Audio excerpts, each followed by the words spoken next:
And we are live, and a happy good evening to everybody. We're here to talk about everybody's favorite subject, the good old King of the Hill. Although I hear that might not be the case anymore. So let's get through this retrospective. I titled it King of the Hill, a Heritage American Retrospective. I don't know, guys. What do we think? Who wants to jump in? Well, so King of the Hill, I mean, I've watched it just consistently for years since I was probably far too young to watch it. Uh, and which just doesn't say much because it's not that graphic. I think it still holds up to me because I don't think I have a nostalgia thing with it. I think it's just always kind of been the show that I put on when I have nothing else to watch. Now I know someone else does not share that opinion anymore, so I'll get it to him. I was gonna say we keep hinting at it. Boy, I wonder who doesn't like it. Well, my thing with King of the Hill is it's kind of a nostalgic show for me because I really started watching it when I was in middle school, and it was kind of the only thing I really engaged with in middle school. And I specifically watched it in preparation for going out to Texas my first time, which we didn't, we went to Dallas. We didn't go to actual rural Texas or anything. So it was all kind of a LARP. And the more I've kind of dwelt on the show over the years, thought about the show, I've realized how, really the show's not even really about Texas in a way. I think it's actually about, it's just what I call Red America and the characters in it. And I think it really, upon, recent, looking at the show, kind of getting ready for this, that it's not even just Red America that we know anymore. That it's a Red America that maybe existed 15 years ago and is gone. Like it was basically Bush era America, Sure. maybe Obama era America, Obama or Bush era Red America, and it's gone. And it's kind of So sad thinking that, really, kind of realizing that. yeah, and I think there's something to what you're saying, and that's actually all I did for the description for the video was I threw in some questions like, was this the last gasp of mainstream masculinity? Was it a glimpse into the '90s and the early aughts, or what was King of the Hill? Now, Arthur, I've got one that I hinted at when you and I were talking, but I want who should throw out their hot take first. You want to go for it? Yeah, I'll go. I'll go Okay. for it. I'll go ahead. Yeah. So I'm going to go ahead and get into my dissertation on the 250 episodes of King of the Hill, starting with season one. Did you do them all in the No, I'm past kidding. week? I'm kidding. No, no, I'm kidding. No, all I want to say on it for right now is I had a very, how you would say, a rose-colored glasses kind of perspective on the entire series before jumping in to watching the episodes. And I didn't watch all 250 plus episodes, but I did go back and watch a couple from each season all the way to the end. And the epiphany that struck me on why at first I had such good feelings about the show is I realized that, the series came out in 1997, January 97 to be specific, and went until 2010. And not to sound like the old man on the stream or nothing, but I realized that I had consistently watched season one and season two, and then I had joined the military and went overseas. And Panda, as regular television of American television is not exactly on schedule when you're overseas. So the consistency of me watching the show after that for years. It wasn't there. So all of my fondest memories of were from season one and season two. And so as I was watching a few episodes as getting ready for the show, it to me it just seemed to kind of just sink lower and lower, less into a impression of red America, rural America, and more into what a Hollywood writer would write as he kind of deconstructs what Really? his thoughts on what red America is. And especially one thing that kind of struck me was it seemed to get more and more overt, and it seems my theory on that is, Family Guy came out in '99. Some other shows, the South Park effect. It almost seemed like it kind of just had to go with that type of Sure. direction to Well, keep and it up with the was rest of airing the on shows that were Fox. popping out. It was Yes, on Fox with the rest of those guys. So here's one for you. Did you watch Beavis and Butthead before King of the Hill? Did you put much time into that? I did actually. So Yes. did with them both being Mike Judge and almost spiritual siblings. Do you think that had any effect on how you viewed King of the Hill or on King of the Hill itself? Not specifically. No, it was more uh in the plots of the show and kind of how they portrayed the characters and how it, to me, it seemed a bit, once again, didn't watch every single episode, but we tried to watch at least 3 or 4 from each season spread across, and it just how they can uh evolved and portrayed the characters. One really good example I would say is, Hank, of course, being the patriarch, the father of the family there, the Texan. And I had forgotten this, but Peggy, his wife, she's originally from Montana, in the show. And there were just a couple episodes. One specifically jumps out at me when they go to a marriage counseling because they're having some issues or whatever. It's kind of funny actually. Hank wants to go see I think the Cowboys or the Houston Texans training camp, and she had made some reservation. Irregardless, they decide to buy a Harley Davidson together and The ride to bitch Sturgis. seat. I remember Yeah, that one. and she wants, she wants to be in control of the bike, and Hank keeps on putting it off.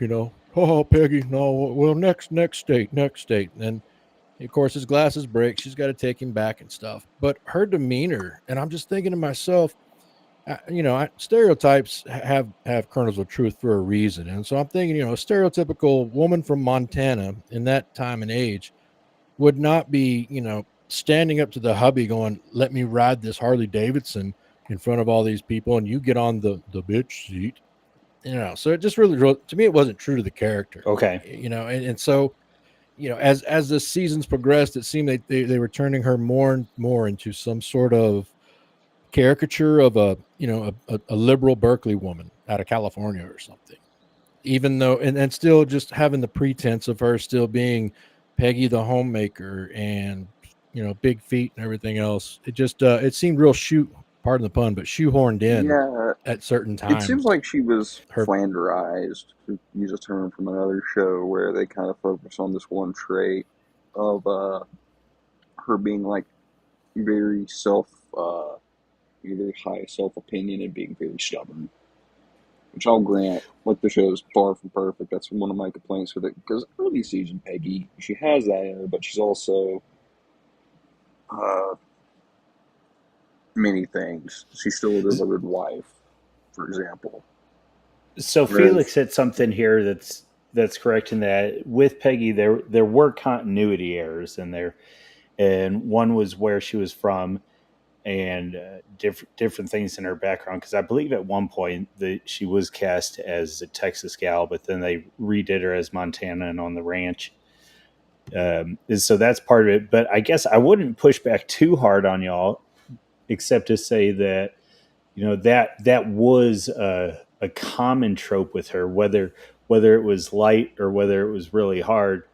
In that she if Hank is there putting his fingers in the dam, Peggy is the water that's trying to leak through. And half the time it's not even intentional on her part. It's like the Michael Bublé episode. She wants to be a part of what's up and coming, of what the next thing is amidst the Texas ladies.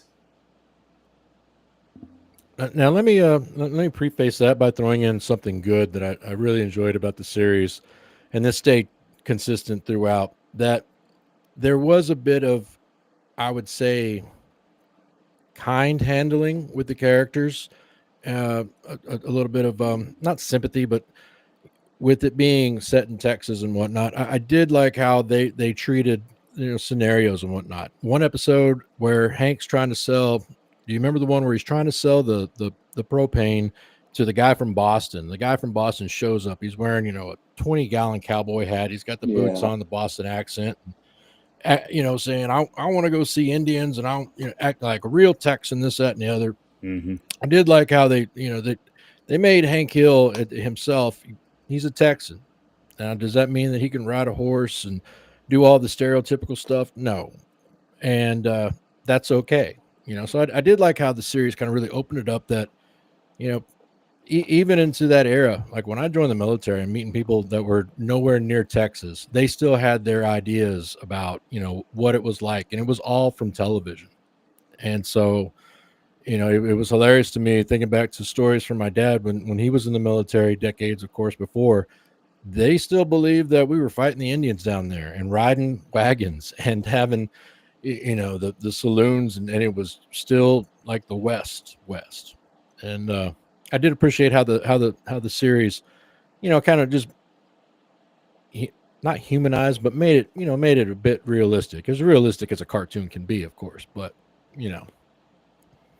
Yeah, but there would still be people asking Khan if he was Chinese or Japanese today. Australian. I know that. Yeah, well, I was in a Bible study group on campus, and I had a Laotian fella in there. Me and him could do the whole, so are you Chinese or Japanese, line for line, perfectly. Well, I think my favorite part maybe of that episode is when Cotton comes out and he looks at it and he said, "Nope, nope, nope.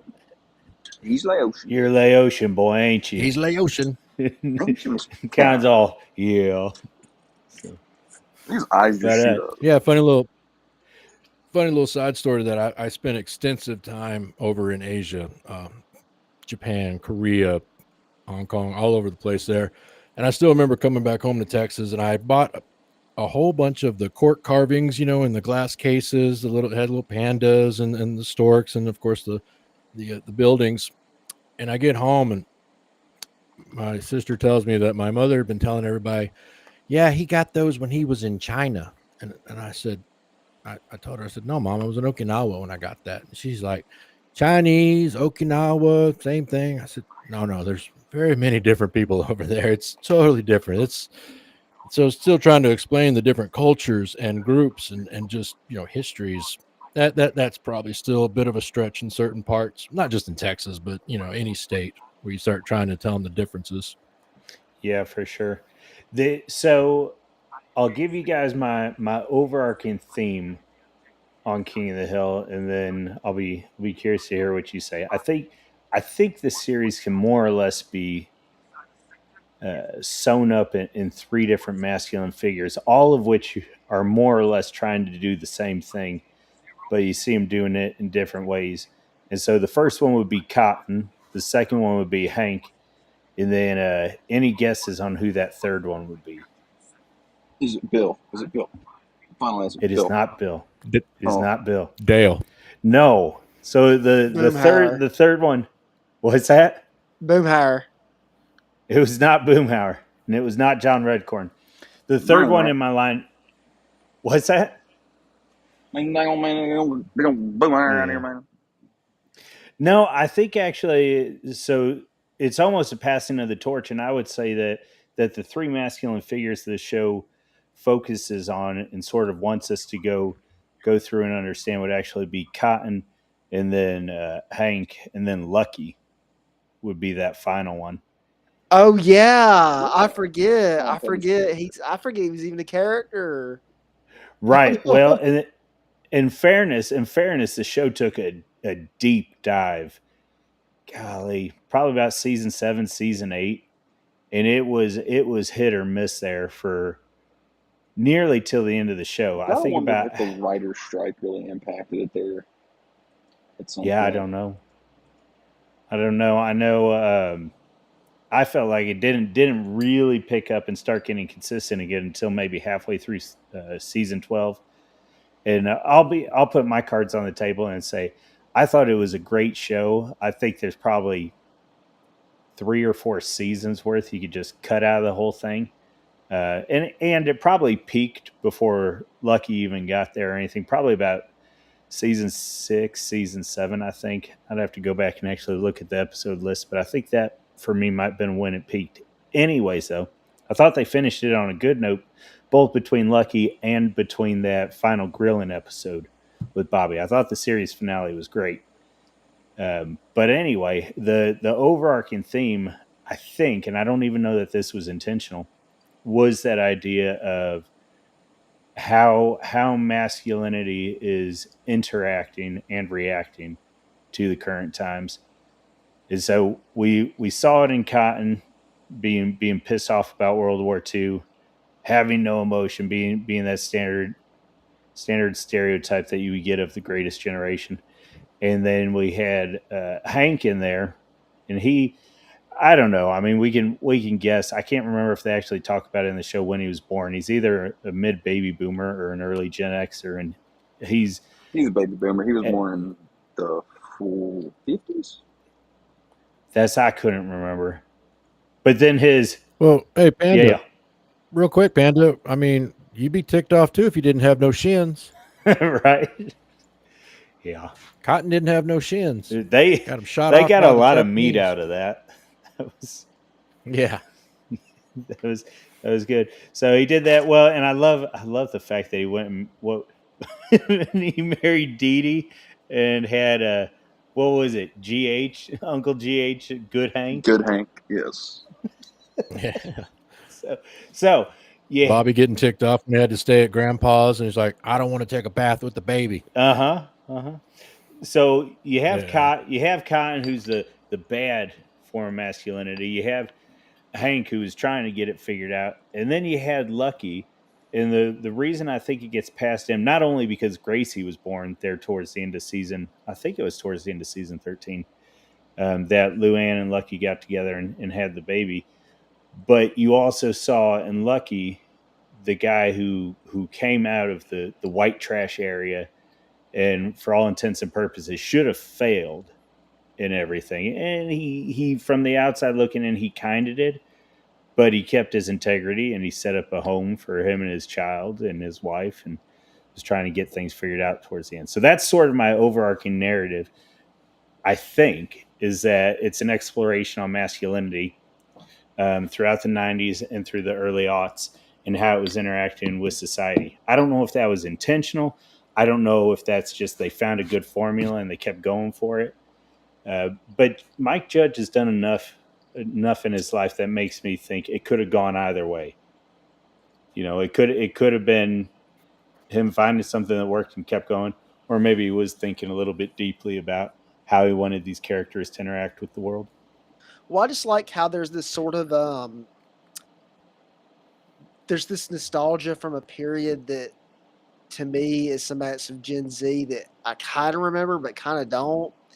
But you notice with like the character Bill, there's almost this sort of like I mean I know he runs the radio show, so there's like it kind of makes me think of like Rush Limbaugh, but like I think you're thinking of Dale. Dale. I said, did I say Bill? Yeah. Bill is kind of part of this in the sense of that they kind of represent like this older, like basically Obama era kind of America, where like they believe in like the conspiracy theories. And I mean, there's conspiracy theories today, and I'm not going to say whether some things are Well, more true or not, but I'll they, jump in real quick because I want to jump in for just a second on sort of the Zoomer thing. What part of what was going on there, and Arthur could speak to this, is that at that time when those guys came out, Dale in particular, he was a parody of what had been going on in the 90s and how there were different people thinking about the government. So I know you just referenced Obama with it, but part of what was going on during the Obama years is that all of a sudden Alex Jones was growing and people were saying, holy crap, these conspiracies and conspiratards like Dale might have actually been onto something. yeah, that was what I was kind of under the impression Ye- of. Is like the '90s was sort of like this far right kind of resurgence to some degree, whether it's like American History X, if you know what I mean, or it's like that kind of, like Waco conspiracy, HARP, Well, uh, we're gonna if we're CIA not fake moon landing stuff. if we're not careful, Will Stancil or somebody that's going to come in here and yank out your media literacy card because when we watch daggum Starship Troopers and American History X and all of those, it was supposed to be satire. You know, that's one thing. Yeah, That's you're not one of the supposed Twitter to things I like. noticed this week was people. And I hate having to defend Charlie Kirk more than I have to, but it's like South Park's making fun of you, Charlie. It's like I think Charlie knows that. I, I don't think Charlie Kirk is that much of an idiot. Yep. Hey, and real quick to jump in before I forget, I kind of want to just kind of piggyback off of what Otto was talking about, how he's thinking about Dale, the conspiracy theorist, in reference, for his reference being in the Obama era. And Panda brings up an excellent point that when it first came out, I think I'll go ahead and say it. I was 17 when the show came out. So Dale as the character, conspiracies saying, they're coming, all his crazy stuff of they're reading your thoughts through your, through your brain. That's why I wear this hat all the time. It's why I smoke all the time. So they can't get into my head. And it was over the top hilarious. But to be of that age then watching it, and of course the 90s and the conspiracy stuff, and to be here now and to really be into stuff and do my research and see the things that have been officially released, not conspiracies, like, oh yeah, the CIA was doing this, and oh yeah, well, this actually, there was rumors of this, but it is true now. And it gives a whole new meaning when I was watching, the mocking of Dale with his theories and ideas, and how it was so funny back then, and now it's going, well, shoot, he might have been the most sanest character on there, questioning everything. Total So it gribble was interesting for vindication. me, Remember though, the whole right? point of his Exactly. character is it's supposed to be that he can see all what's up from far away, but he can't see what's up close, which is his wife's having an affair on him, and that his son's not really his. Yep. What? John That's Redcorn. not his son? No way. You kind of got me for a second. I'm not gonna lie. I Yeah, was he like, hold got on. me. I'm over here like you, John Redcorn. I was like, how can you not see that? That's not John Redcorn. So Joseph's not his son. I was like, oh No. no. Nah, he had me. Well, one episode I watched, I remember they were going on a trip or something, and Dale goes over to Redcorn, walks up, and he's like, John Redcorn, I'd like to ask you for a favor. It would be an honor to look over your wife, to watch your wife or Yeah. whatever. He's like, yeah, that too. Thanks, man. It's like, Well, it's thanks. like I hate that whole meme of oh, how's it go? Oh, imagine if they did it with a woman, or imagine if they did this with an Indian, or whatever. But sort of in line with that, I thought it was awfully interesting how they portrayed John Redcorn in the show, because they didn't pull punches. Now they had some episodes there on John Redcorn wanting to get back tribal lands, and how he was operating in the result of things that had gone on with Manifest Destiny, and the different movements between Texas becoming a state and a nation and all that. So that's the milieu, but they didn't shy away from the fact, one, that John Redcorn was a dirtbag, and then two, do you guys remember I forget which season it was in, but the Thanksgiving episode Yeah, with where Bobby talking about like how he's a cannibal. exactly, yeah. He brings up the fact that John's tribe was a group of cannibals and all that. And I do think, as much as I hate the meme, I think we'd be hard pressed to find a mainstream show in particular that went that hard on different people groups. And it even crops up with Dagum Khan and the whole the Ricer meme, right? So his niece comes out at one time, and she's got her Asian gangbangers, whatever, and they've got all the rice mobiles. And I don't know that that's something that you would catch nowadays. And I don't know at the time. I don't know if they were doing it. It could very well just been they were trying to be edgy, but then it could also been, these are some of the things that folks in Texas and in different places were There's working one through in edit California. of Yeah. Bobby in a certain episode where Chris Rock shows up the first time as Roger Sack. And he goes to, I forget what the site is, but I think it's an AB website or something similar, Okay. for his comedy jokes to learn his ethnic comedy for his own people. I remember his ethnic stand up. Yes, his ethnic stand up. Yeah. I mean, I'm so white. When there were riots happening, I had to go out and buy a television. Someone did the laser eyes on that. It's a very great edit. Yes, that is a good one.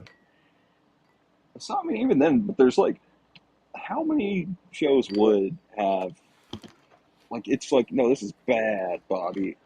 You can't do that. But even then, it's like, how many shows would even go to the links to show someone Right. going to a Aryan Brotherhood site or some shit? Well, I think that's a fair. So- Go ahead, Arthur. Oh no, I'll wait. I had a kind of just a question for everyone. Well, I was going to say I think that's a fair jumping off point into Judge himself. I wasn't intending for this to be an exploration of his work, but we can do it a little bit if y'all want, and just what do we think he's trying to achieve? Is he just I profiting mean, off of what the country's going through, or do you think he's asking legitimate questions? so having watched some of his other stuff, mostly one of my favorite other ones that he's done is Office Space, because it does kind of actually talk about the modern situation of America to some extent. Kind of trying to think of a way I could say this on YouTube.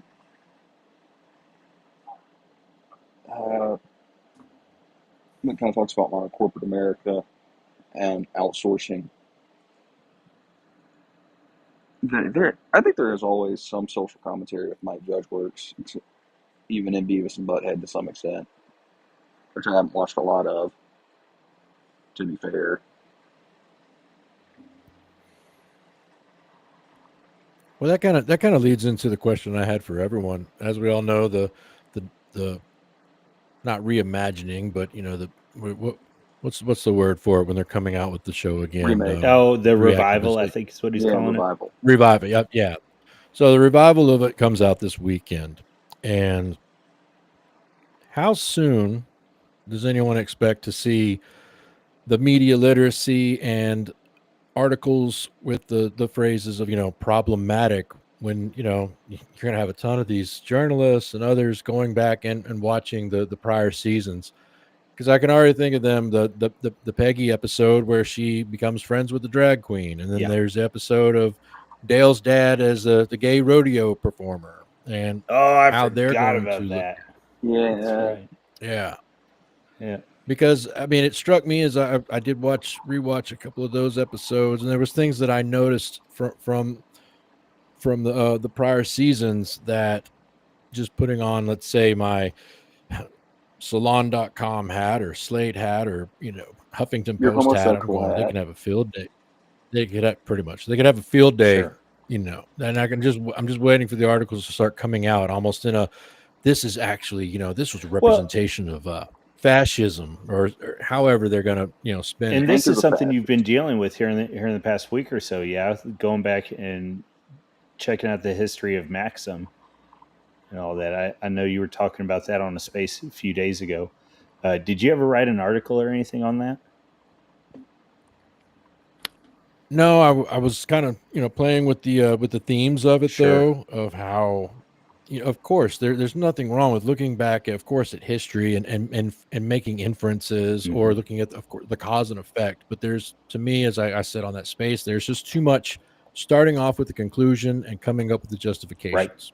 And just with that, the show's called The Dark Side of. It's from Vice TV, and they do Dark Side of the 2000s, the 90s.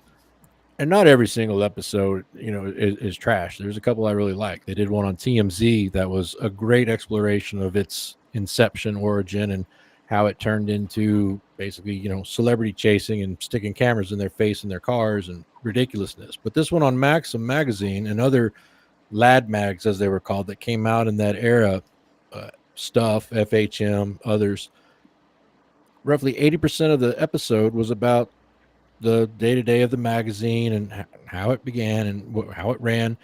and they just kind of tacked right on the end. And this is where toxic masculinity came from, incel culture, and just all this stuff that just conveniently fit at the end. And you're going, wait a minute, you're totally leaving out, the rise of the internet everywhere, all over the place, so many other factors. You're just singling it down to this silver bullet analysis of these magazines did it. It's like, no, I don't think Maxim magazine created people like Andrew Tate or, Right. uh, you know, it was just it just seemed very very shallow analysis of that. But yeah, there's a lot of good material there. Probably enough for a decent essay. Yeah. Well, and I think your point is good on there too. That we could go back and we could watch the animated daggum Peter Pan and be like, oh, look at how they're portraying these. Well, see, I don't even say Native American. Look at how they're portraying these tribal nations. And it's like, well, but are they? I mean, part of the thing too is it's all supposed to be this big, expansive, exaggerated universe. I mean, that's daggum. Where'd they fly? Never ever land. Whatever. But you know what I'm saying? Yeah. I thought that was a Metallica song. Was that? I thought that was a Metallica song, man, not Peter Pan. Often, I'm just kidding. Oh, yeah. Okay. Yep. But I don't know. I know because if I remember correctly, Judge did Office Space. He did King of the Hill. He did Idiocracy. He did Beavis and Butthead. One of those two that I was thinking, it had caught my attention. I forgot it. It'll probably come back to me. It might not. I think I don't know. coming from Idiocracy, I can think that was the most pro-eugenics movie ever. Okay. Think about it. The problem is that only very stupid,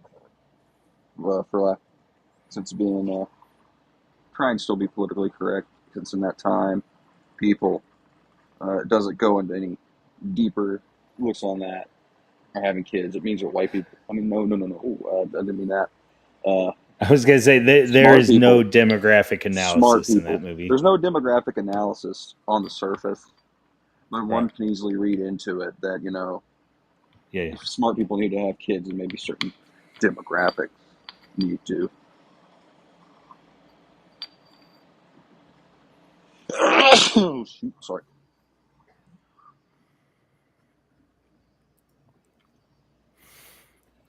Was that your whole point? That was my point, was if you're going Oh, to all right. have the intelligence analysis for case for eugenics, then it kind of leads you to that path. In my Well, opinion.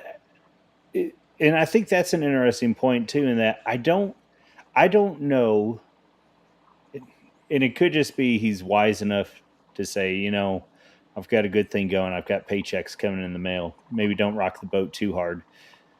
I don't know if it's that, or I don't know if Judge just never follows his thoughts to their conclusion. Which he might not, because I've heard him described as a libertarian. Yeah. Which, Yeah, that's I'm not. the whole, let's not follow any of my conclusions to their thoughts to their conclusion. Right. Well, it's interesting. One of the frustrating things for me is I remember watching Idiocracy, and I should go back, frankly, and rewatch it and see if this analysis still holds. But one of my frustrations with it was it just felt like a big black pill, and I can't help but listen to Dutton and other folks and think that the black pill is a portion of what's going to happen, but that's not the end. Slash, there's a lot of white pills going on there. The whole idea of Neo-Byzantium, and I do think it's functionally different when we start talking Neo-Byzantium. I think it's functionally different than the whole idea of everybody thinks they're the main character or everybody thinks they're going to get out safe. I think what's really going on there, and Dutton's good on this and recognizing and talking about, there is going to be we're going through a bottleneck right now, and there is going to be a separation of groups. There's going to be a separation of cohorts, and some of them are going to come out better. And no, it's not just the elite, but it's those groups and those cohorts that are focused on reproduction, that are focused on uh, quality over quantity, and that can actually produce enough material goods to sustain themselves. I mean, there's wheat from the chaff, so to speak. Exactly. Yes, sir.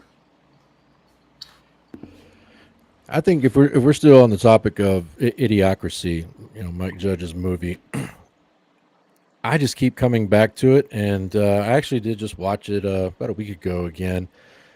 It just really speaks to our times, not so much in the way that Wasp was talking, or possibly intoning on But that was just my schizo theory the on it. breeding, but more on, I would say, the way people move about in the world right now. It feels like an idiocracy. One of my biggest hits on the X platform was a post right after a Supreme Court ruling where Justice Jackson in her dissertation and her dissent was utilizing TikTok language of, wait for it, full stop, and it was getting praised as if we should see a Supreme Court justice, a sitting justice, write these types of legalese in, some sort of kind of sing-song way.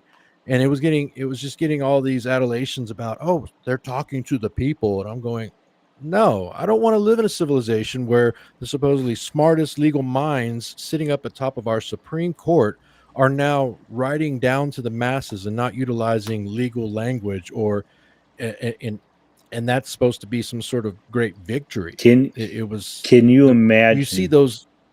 Can you imagine Scalia or Thomas, who's still right there, No, interacting with the public in the same way? It's absolutely not. No, and that was another thing where some people were trying to compare it to Scalia, saying, well, he uses, he utilized, his acerbic wit and some wordplay on it. And I'm thinking, and many others pointed out, yeah, he did, and it was effective. Though it was mhm. not just put out there as some sort of a performance Yas, or a there's show. support Yas Queen, Slay. It's well, Yeah, and it is, right wing girls get hit with the stick all the time, but pick me doesn't just apply to girls on the right side of the aisle. So Oh, no, absolutely not. no, and so on a broader point of the idiocracy in the mannerisms and just the actions we see, it really just kind of sticks out. That was just one example, yeah. but there's many others where you just see things going on in society and you're going, this could have been a deleted scene from Idiocracy, I mean, you look just at the prevalence of entirely. slop content now, and I think that really shows where some of the most Yeah. powerful voices on social media, at least, are just slop pushers, like Katzinger, for Well, heaven's sake, on our side. Yeah, one show in Idiocracy was called "Ow My Balls," and it's just one guy getting hit by multiple different objects and and implements. and King of the Hill itself focused on focus is a strong word, but it displayed some of that when it would have Hank going up against Bobby, and Bobby and Peggy both. I mentioned that earlier, but they're getting wrapped up in a trend. Bobby, who is it? Who's the carrot top Celery analogous head, that he follows? So yeah, right. Yes, and or he Hank's plays like, Hank's guitar with cheese and says, "Look, I'm Eddie uh, Cheddar." yeah. And so it's just that sometimes, and it's Hank being like, well, that boy ain't right. That boy, Yeah, Bobby and would doom so scroll on TikTok. he would. Yes, you're right. And so that'll is anybody here expecting worthwhile things to come out of the revival? No, No, I um, actually think that the I was gonna. revival is just another. It's just like a Happy Gilmore 2. It just points that there's no Oh, creativity out there. That okay. everything is, and it's really sad to see because I would figure that normal people would be sitting there thinking about how that there's no creativity, there's nothing new being made. But every time I pitch that idea to normie people I know, or normal, whatever you want to call them, non-thinking humans that I know, they they don't get it. It's like a error code pops up. They just say, well, why? Like, it's a good movie. It was great. Like Fantastic Boar that they just made. Like, I said something about, like, why would you go see that? And I had people freak out on me about, like, are you saying that we're little kids? Are you saying there's something It's wrong with just seeing cape it? shit. Like, why are you such a prude? And it's like, I'm sorry, but you're gonna get more out of reading, Shelby Foote's, volume one of the American Civil War than you are going to go see Fantastic Four. I'm sorry, it is what it is, but they've But made even, enough Fantastic Fours that they don't have to make it again. We all get the especially not with plot line. It's Pedro Thor. Grope Scout. I mean, yeah, and you basically have, like, Rock Dude versus like Magneto ripoff. Like, literally, he's like a magnet. Like, I don't get it. I just don't get it. Like, quit remaking things. Make new things. Stop it. Cut it out. Quit being stupid. Well, that's the thing. We are in a slop culture when it comes to like actual things, culture, art, film, books.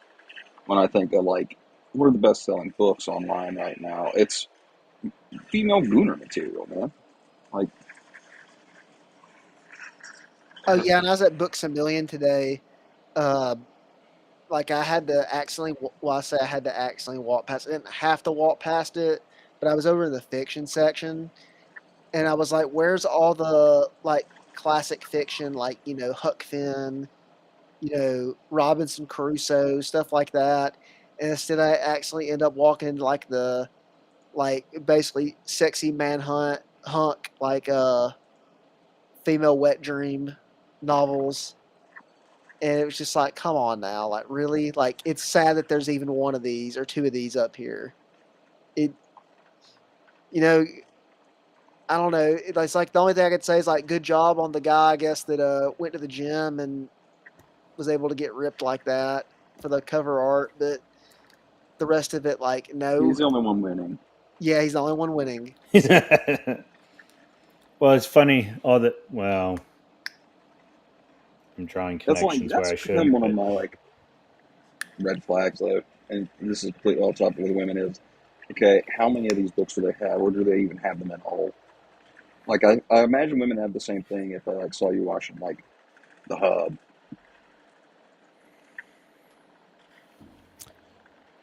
Well, to circle back on one thing Otto said just a second earlier regarding everyone within his circles getting excited over the new Fantasy Four, yeah, the new Fantasy Four movie that came out. I just sent a message. I don't. I think only Panda saw it, but I said, Idiocracy and Marvel Brain share a lot of the same characteristics because you see this kind of across the board where world events are going on and talking to people that kind of passively follow it or think that they're in the know because they watch CNN that night or David Mears, ABC News or whatnot. And they're saying, well, this just needs to happen. And you're going, this isn't a comic book movie. This isn't, the situations are not always white hat versus black hat, good guy, bad guy. And at the end, it's going to have a nice, tidy ending. These things are messy, especially in geopolitics, but people have this mindset of looking at it as if it should all kind of work itself out as if it's a television series or the latest Marvel I mean, movie. yeah, you well, I'm see going to that. float That's something. Go ahead, one. Wasp. Yeah, I was gonna say that's one thing I saw with like the Ukraine stuff, or just insert any current thing. To be fair, where it'll always from the libs draw, and even to a very lesser degree, right wingers, because I don't notice it that much, but at least within our more fanatical circles, uh, comparisons to Harry Potter or Star Wars or Marvel. Like even like the Ukrainian Ministry of Defense tweeting out, I remember this photo of Zelensky walking down a hall of Marvel superheroes, if anyone remembers. like slop has infected even war. Like the most brutal war we can think of, where men are being killed with FPV drones. And I just wish war wasn't gay as we're doing that. Well, I'm going to float No, you're something, exactly right. and you guys correct me if you think I'm way off in left field on this. Marvel superheroes, and actually, I'd be super curious to go back and look why Garth Ennis was not a fan of superheroes. I can't remember what his particular reasons are, but superheroes they offer a unique kind of hero, and lines get blurred when you have somebody, and I think. Trying to figure out how spicy to go with this.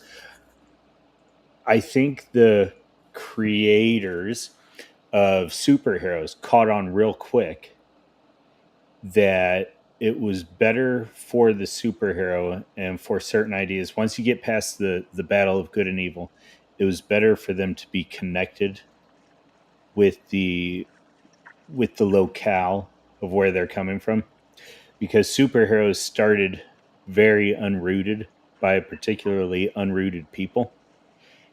And I think the lines get blurred when it comes to superheroes, and they don't actually offer a they don't offer the uniquely Western hero that's rooted in not just a time but also in a place. And so he has the ancestry that's moving through him. He has the particular place that he's fighting for and that he's trying to operate within, and that in and of itself enables you to have multiple heroes so that you can look at both Achilles and Hector at the same time and say they're both heroes because they're both operating within their particular world. And so it's not as simple as Hydra or whatever in that good and bad, but it is saying that they're both operating in a heroic manner within their particular strata.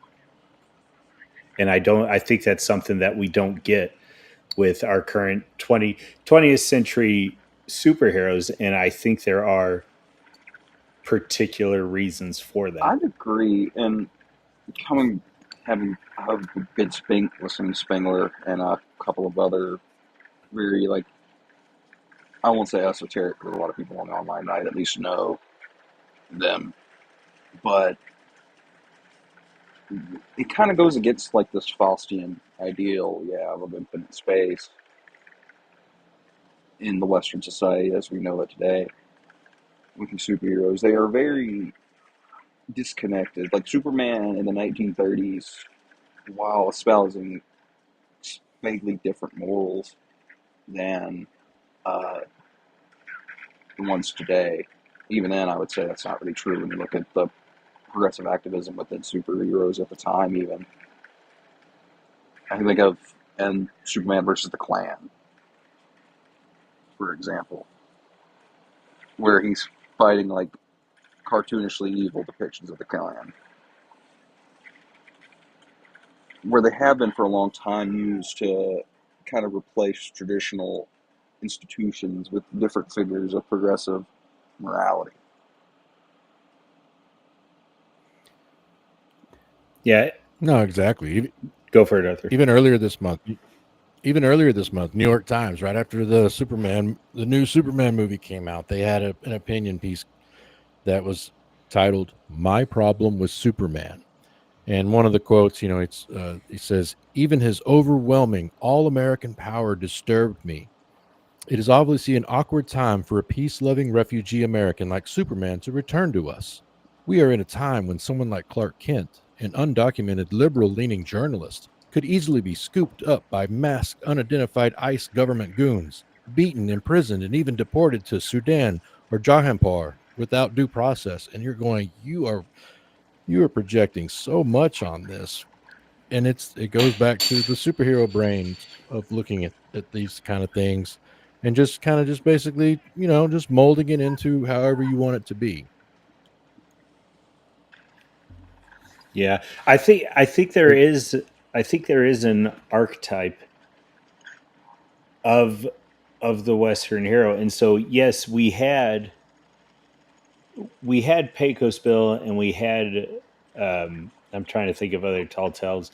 Daggum, Paul Bunyan and John Henry, and all of these things were expressions of something that we had gone through, and you can even see in there, like with John Henry, for example, you can see a a diverse a diverse expression of what the nation had gone through in total, right? But it still followed that western idea. These were not rootless men, let alone when we get into the real men of Daniel Boone and Lewis and Clark and Davy Crockett, um, Dagum, Betsy Ross, and all that. Like the what we were saluting as heroes, let alone getting into Washington, different people. They were grounded, and they weren't operating on a.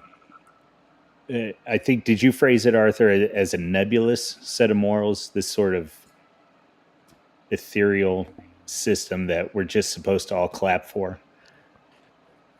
Pretty much. Yeah, I mean, that's the perfect way to Yep. put it. Yeah, and That it's all about the whatever modern sensibilities are at the time. yeah, I would say to look at this interaction I had with a friend and former coworker who moved, unfortunately, because he was the most sensible man in the office, including myself, uh, from Nebraska. Uh, moved down south and was working with me. And Midwest represent. one of his heroes was Stonewall Jackson. This is a homeschool guy, so he was not Yeah. inundated with progressive propaganda to the same extent as a lot of the public school people, where we would have long conversations about this icon of Christian morality and military leadership. To where I think that the heroes that we once had traditionally in the West were these men with roots, these men of their people, these men of God with concrete principles that they would rather die than betray, as opposed to Superman, who, while yeah, he has principles, uh, they're like the people that ride him, ever changing, ever shifting with the tide of progressivism. Yeah, I've got. So here's another one. In some ways, we're skirting super close to the Adam Green and sort of the neo-pagan idea of, like, everything we're saying. There's a messianic complex to the superheroes we deal with right now, and so you're referencing God now and saying, like, oh, it's based on God. And so I think the easy neo-pagan jump on there would be, well, yeah, but don't you see that's a messianic complex? And it's like, well, the answer to that, and one of the frustrating things in regards to Marvel superheroes and all that, is that it's setting up an office, one that's already been fulfilled, but then two that can only be fulfilled once. It's And that's the part. it's a I, I secularized. Oh, sorry. Well, I was just going to say that's one of the problems they ran into with Superman, was that he was too much, he was too powerful, he was too good, or whatever.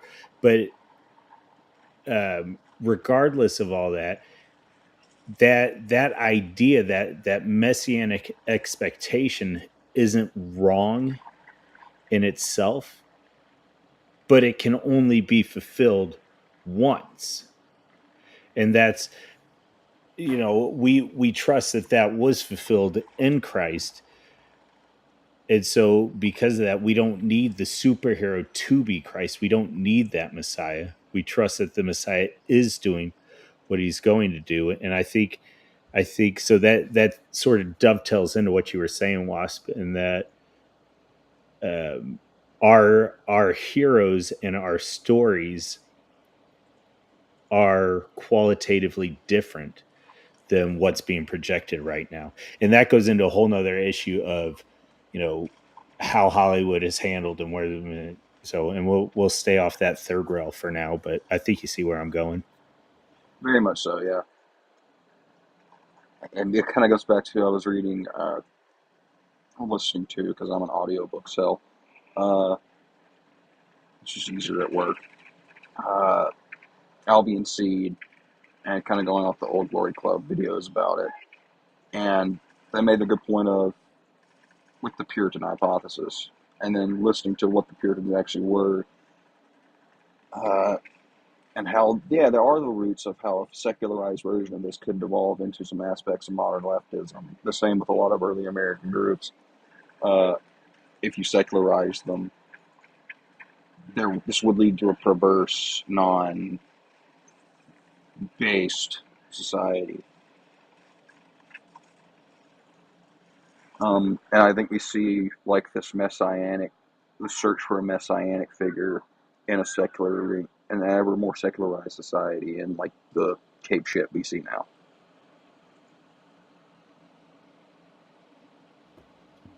Yeah, and it's So, go ahead, Arthur. Yep.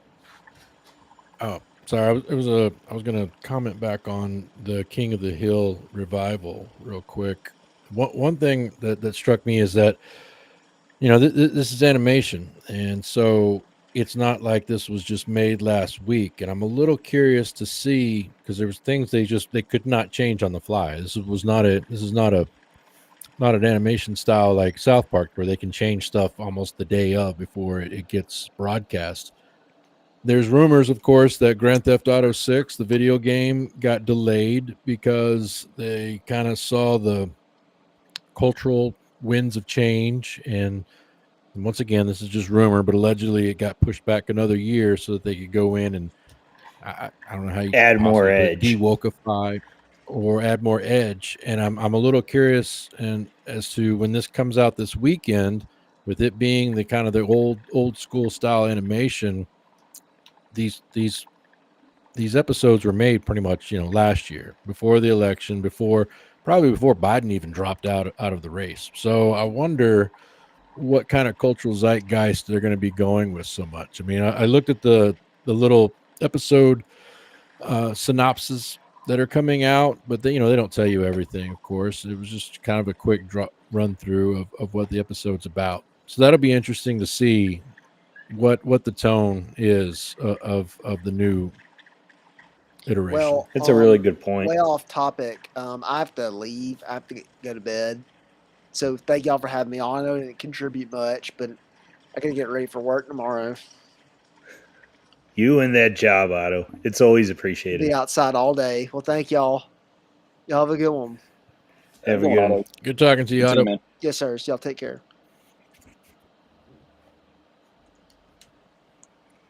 One day we will find out what he's doing. Yeah, right. Well, because he just said just then he said outside all day, and I thought it was white collar, so I don't know what he's getting up to. Selling cars at CarMax. You're outside, Oh, man. you might. Okay, Managing okay. Mexicans on a construction site, maybe? Well, if he's casting foreman as white collar, boy, I'd hate to know what blue collar is for him.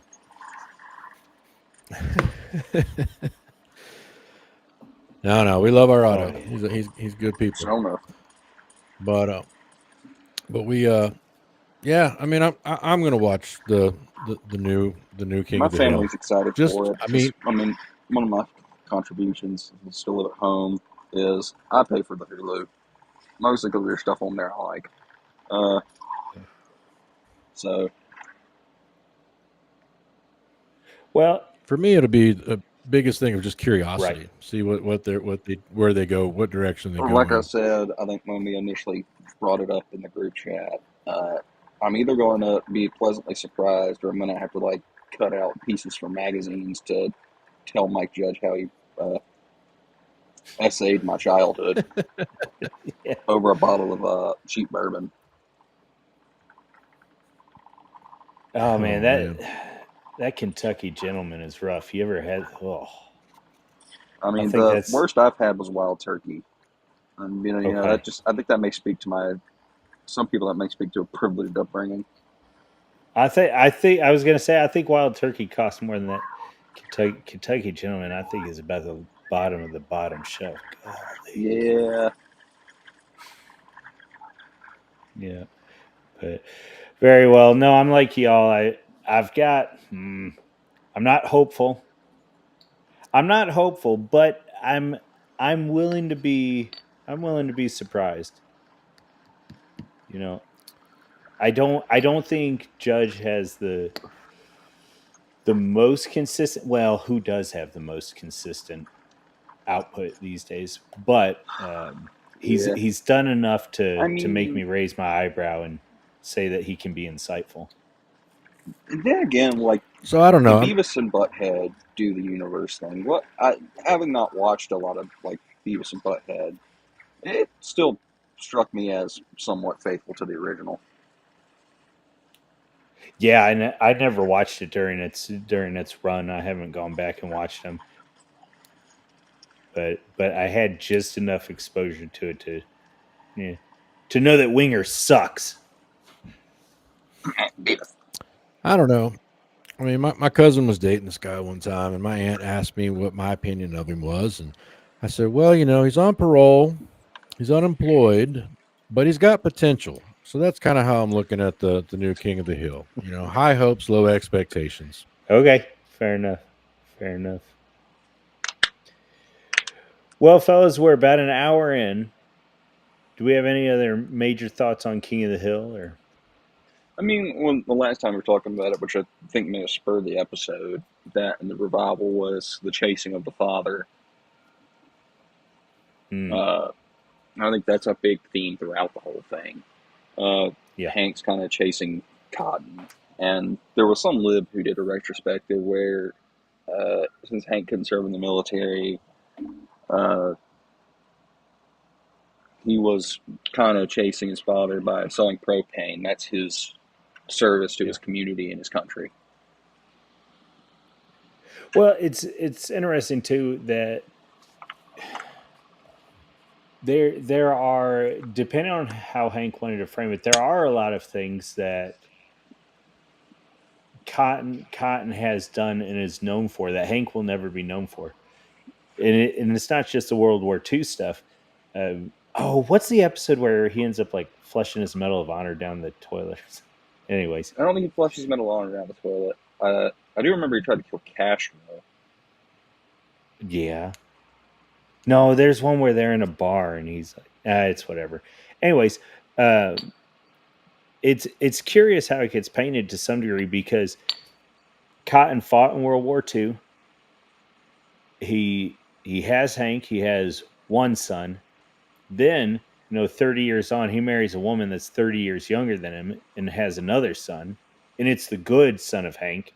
And then we find out that Hank's got another brother over in Japan, which it is cast as like, oh, that's a little iffy, but it's also cast as, um, that gal was into Cotton. He didn't do anything untowards with her. And so She Cotton's was over here. a nurse in a military hospital, nursing him back to health after he lost his shins.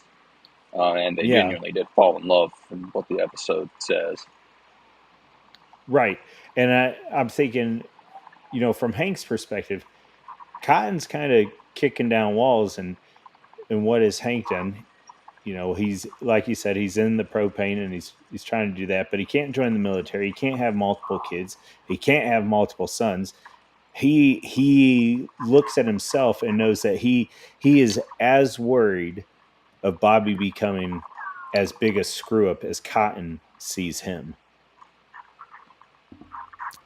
Yeah, but one thing about that too, though, is you have Hank's idolized version of Cotton. Yes, Cotton was in World War II. Yes, he's done some things in his life, but Hank's version of him, this idolization of him, is shown very differently in numerous flashbacks. Like there was one way early in the series where it's a flashback, and Hank played football in high school, and they win the big game, and Cotton takes him down to Hotel Arlen to buy them all hookers, and he tells the story like, yeah, we won the game, and then, I can't think of what type of father would do that Grandpa to his Cotton son.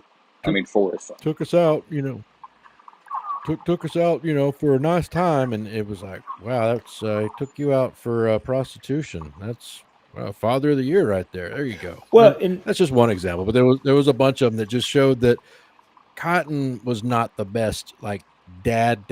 He was his son's idol, but he's not the paradigm of a paragon of virtue or nothing. right, and we get to see that from the outside, and we get to raise the eyebrow that Hank didn't get to, and so that goes back to sort of the narrative that I was trying to express earlier, in that Cotton is the whatever. I'm making myself sound like Jordan Peterson, and he's already with us, but You listen. He's a. You need to become the lobster your father wasn't. I need to put a Kermit the Frog meme up here or something, but I think there is something in there, in that Cotton was the dark archetype of masculinity within the show, and it was made very clear that he is winning in a way, But also, I think in but the end, when it all Cotton, comes spoiler alert, dies. I know, yeah. spoiler alert for a Yeah, right. 20-year-old show. Where it showed, Wait. First, you tell me that Joseph is not uh, Dale's son. Now you're telling me Cotton dies. yeah, he gets killed by Oh Japanese man, food. Ironically enough, that'll do that'll it. do it. I mean, I felt the same way after going to hibachi restaurants on the toilet at 3 a.m. But uh, Oh my god. yeah, never so had goodness. But I think I know where you're going. Go ahead and finish that thought. Yeah. and like the only thing that will let him go is a seething resentment for his daughter-in-law, which that's not. It shows how emotionally stunted I'd say Cotton is in a way, uh, and how he is, to co-opt the leftist term, toxically masculine. Right. Where, but I would say this in a more traditional sense, where it's not a complementarian view of the opposite sex. It is a purely transactional, in a way, Mhm. view where there are duties that a wife should have to her husband and a husband should have to his wife. That I think that at least in the earlier seasons before Peggy, which there is a good theory that when she fell out of the plane, another spoiler for you there, Arthur, uh, Oh man. I like uh, that one. where it just makes her stupid, it makes her an idiot. Right. Uh, where there is a complementarian role, and Hank even kind of talks about that, where he's too much of a gentleman to talk about his duties to Peggy, where she has hers to him. And I think that Hank is kind of the good version of masculinity, even though he hasn't sown his seeds as far and as wide as Cotton. Yep. Where even if he is more limited in what he can do by nature, he is kind of in a less of an R-type sexual way, being a more masculine man in a sense, and being a proper father figure to his son. Yeah. And I still have to mention before I forget, and just the one of the funniest things made me laugh out loud because I'd forgotten the part, but where Cotton looks over at Hank and he points at Dee Dee and says, "Me and your mother got to go this way," and Hank goes, "She's not my mother. We went to kindergarten together for God's sake." Hello, Hank. Do you still And like it's like, finger oh painting? yeah, yeah. Hank, do you still like to finger paint? well, it's like that scene in Bill and Ted's Excellent Adventure. It's, dude, it's your mom. Her cleavage is all there, and yeah, And then he says, "Stepmom," but yeah,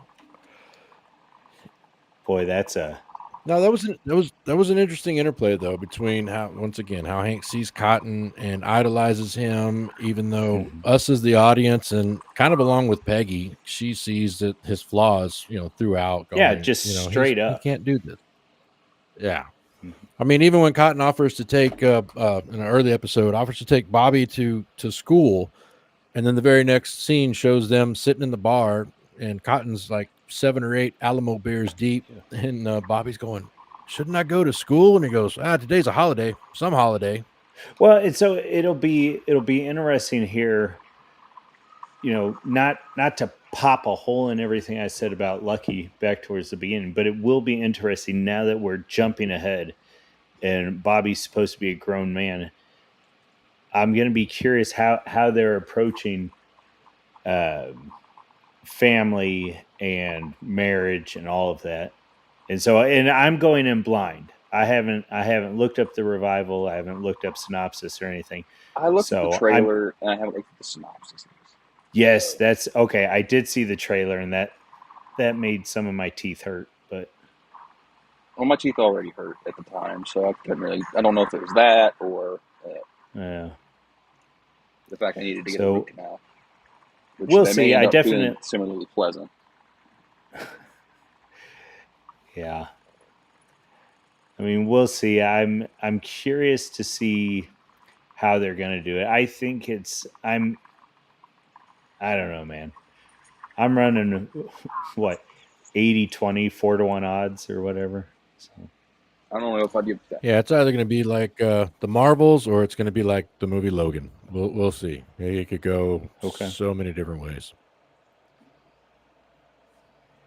Yeah. So, but overall, so what is your maybe you spelled it out earlier, Arthur, and I just missed it, but where are you at on the series? I know it was a little bit more frustrating. Do you think is it worth digging into? Is it just a funny piece of time that can get forgotten? What are your thoughts on it? No, it's definitely still worth the time. I I do plan to kind of go back and watch a few more episodes if that says anything about it. Yeah. I just seeing the progression once again of having those memories of the first 2 seasons, and then kind of catching an episode here and there over the last 20 years after that or Yeah. so, and not kind of deep diving into it. It's the aging and the progression of the series itself. To me, it's just more noticeable. Mhm.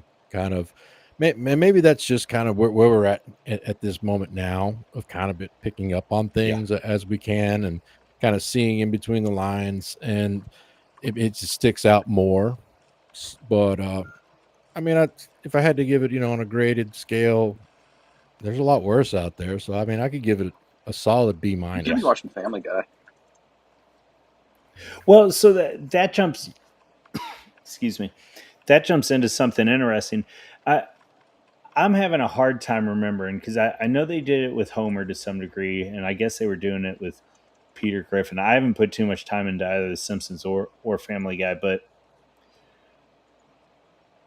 is there? I'm trying. What it is I'm trying to think of media dads, and I'm trying to think who even nowadays people would recognize sort of as the zeitgeist of what a dad is supposed to be, and I think Hank Hill is still up there. Yeah, he's far better than some of the other depictions, and most depictions, honestly, in the last 20 years. Yeah, I'm trying to think for a while there. I think the creme de la creme was daggum Bill Cosby, but obviously that's not going to fly these days. Yeah, for very good reasons. but but yeah, when it comes to media fathers, I'm trying to think.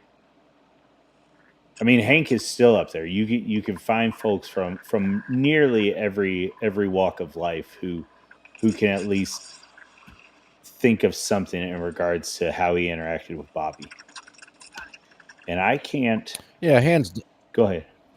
hands down. You can say Hank. I mean, his fumbling and awkwardness at times with scenarios. He still tried. Yeah. There's one episode I remember where Luann, gets dumped, and he kind of just goes out of his way, just like fixing a carburetor, Peggy, and he tries to like help her out. But in terms of being a media dad, he's got a solid job, paying the bills, got everything together, and not seen as the foil of every episode or just as the Absolutely. clueless dumb guy, in a sitcom dad type thing either. Yep. Well, and he walked that line. We saw in Cotton. So the show completely avoided the idiot, but then we also saw in Cotton that the show contrasted the one of the other tropes that was going on with dads at that point, and that they were these um, not stoic, but they were just these gruff, vulgar displays of power. And that's not what we got with Hank. You actually got somebody who, in his own way, was trying to do something that was not soft, but was productive. And I'm having a hard time right now coming up with. You could say the same thing about Tim Taylor in the Home Improvement series, Yeah, but fair. that doesn't have nearly the lasting power of King of the Hill. No, not really.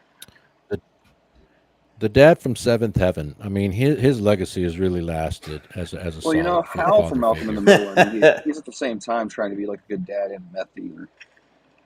Wait, which one? Hal from Malcolm in the Middle, he's at the same time trying to be like a good dad and a meth dealer. Okay, fair enough. Everything for his family, man. Anything Well, for his I family. mean, so I will say that, yeah, I'm thinking he might be one of the.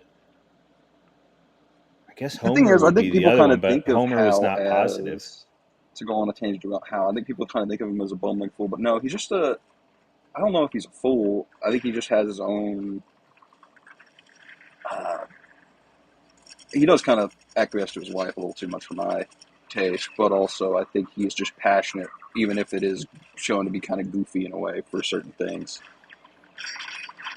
Uh, Now, but is that also, is that his character in Malcolm in the Middle or Breaking Bad? Malcolm in the Middle, no, Walter White's passion is murder and meth, and that's not a good passion.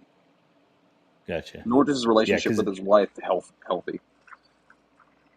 I was gonna say I haven't put time into either one of those series. Well, there's a reason why like people think that Walter White should have kept selling meth, and that why Skyler is a bitch. Uh, and they're right. Meth was the better option between him and his wife in that series.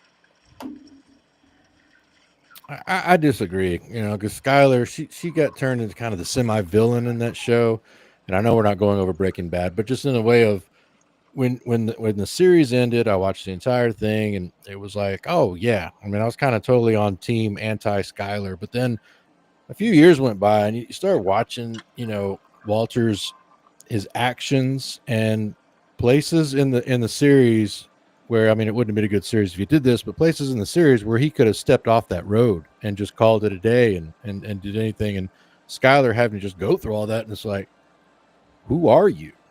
So I just think it's a little unfair to say that she was the villain in the show. It's like, no, Walter White, he ends up being, especially that time he tells her when the knock at the door comes, they're scared that I'm there. I'm the one who knocks on the door. I probably got that wrong paraphrase, I'm the but one who knocks. yeah, that's right. But no, Panda, you got to watch Breaking Yeah, Bad. That's a good series. it It is a is. good one for sure. Jesse really speaks to certain parts of me as a young man. Not being a complete idiot, but also that a lot of his pain is self-inflicted throughout the series to keep it vague. All right.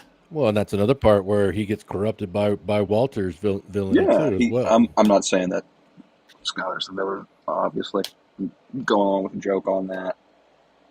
But she also is kind of also a terrible person, to be fair. Well, I'm not saying she's June Cleaver, but Yeah. Well, never mind. That's a road we won't go down right now. One, because I'm super ignorant of it, but then, yeah. Anyways, all right. Here's one for you guys. Best cameo, best voice cameo in King of the Hill. I mean, if we don't count Lucky because he's very just Yeah. consistent throughout the series. Yep. Trace Adkins. Okay. I mean, he plays I forget, Mud Dauber.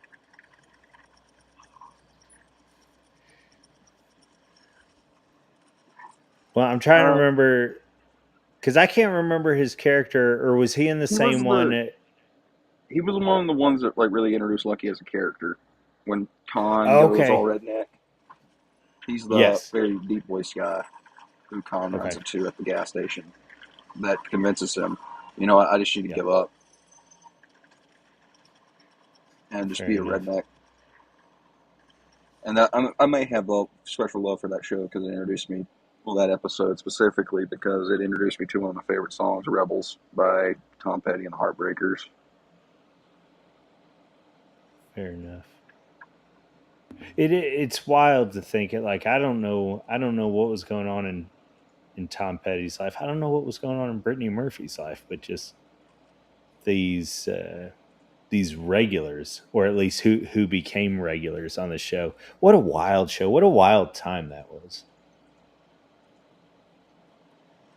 Well, and another thing too is reading up on a couple articles on King of the Hill before this. They also discussed how, how now on a lot of shows, if it's and guest starring whoever it is, and they make just kind of a big production about it that so and so is going to be on the show. King of the Hill didn't really do that because I remember watching one. I think my favorite one is Burt Reynolds because he played the other propane guy who used to work with Hank, but Staverton, then he started his own. Yeah, and that that P.T. wasn't Fab. even hardly mentioned, and I'm listening and I'm going, is that Burt Reynolds? That is Burt Yeah. I didn't Reynolds' even know it was voice. Burt Reynolds. I Like, I'm think not my even like favorite. doing an Arthur feigning shock. I didn't know it was Burt Reynolds. Well, so even though Pauly Shore was in there as himself, he was not my favorite. Um, one of them for sure was daggum Matthew McConaughey as the. I can't even say it the way he does it, but when he was the Brad Thibodeau guy, Thibodeaux. yeah, yeah, exactly. No, it was It's just Rad Thibodeaux. that was a good spin. That was a good spin on the voice acting. But boy, There they was had also that. Snoop They Dogg playing a white pimp from Oklahoma City. was that the one where Hank became a pimp? Was that the Well, same he episode? unwittingly became a pimp. Yes, yes, yes. Hank would never knowingly become a pimp. Right. Yeah, but man, they had that. They had Terry Bradshaw. They had dadgum on the one. I think they Oh, they had had Billy Bob uh, Thornton as the Yeah. in the mower focus group episode where he is a preacher who drowned a kid. One so they had baptism turns that. into a little drowning, unless you forget. Th- They had Gene Simmons as a Christian preacher. They had I don't remember seeing that one, but that sounds pretty funny. well, so Gene Simmons' son was a Christian rock star, and so Hank's there talking with Bobby about how you're not. Oh, what do you say? You're not making rock You're and roll not. better. You're making oh no, You're you're not not making making. Christianity better. You're making rock and roll worse. Yes. Yep. Um, and so he's saying all that, and then Gene Simmons' character comes over because the guy's arguing with Hank, and he's like, son, remember the fifth." And he pulls off his shirt and he points to his back, and he's got the Ten Commandments tattooed on his back. That It's actually is a hilarious. really good moral in terms of an episode because it's all Hank's like at the end pulls out a box Have of you like seen this one, Arthur? No, I don't. I don't believe I caught Oh, Yeah, that. because at the this one is end, stellar. Don't give it away, I Wasp. He's won't got a spoil it, but it's a really good one. Like it What has. season? What episode? what I'll have is to remember, but I will find it. It is probably one of the best morals in the show. Like straight up, and does have a lot of good moral episodes. I would say yeah. for like TV show. Which and it was interesting sometimes how straightforward in that they were.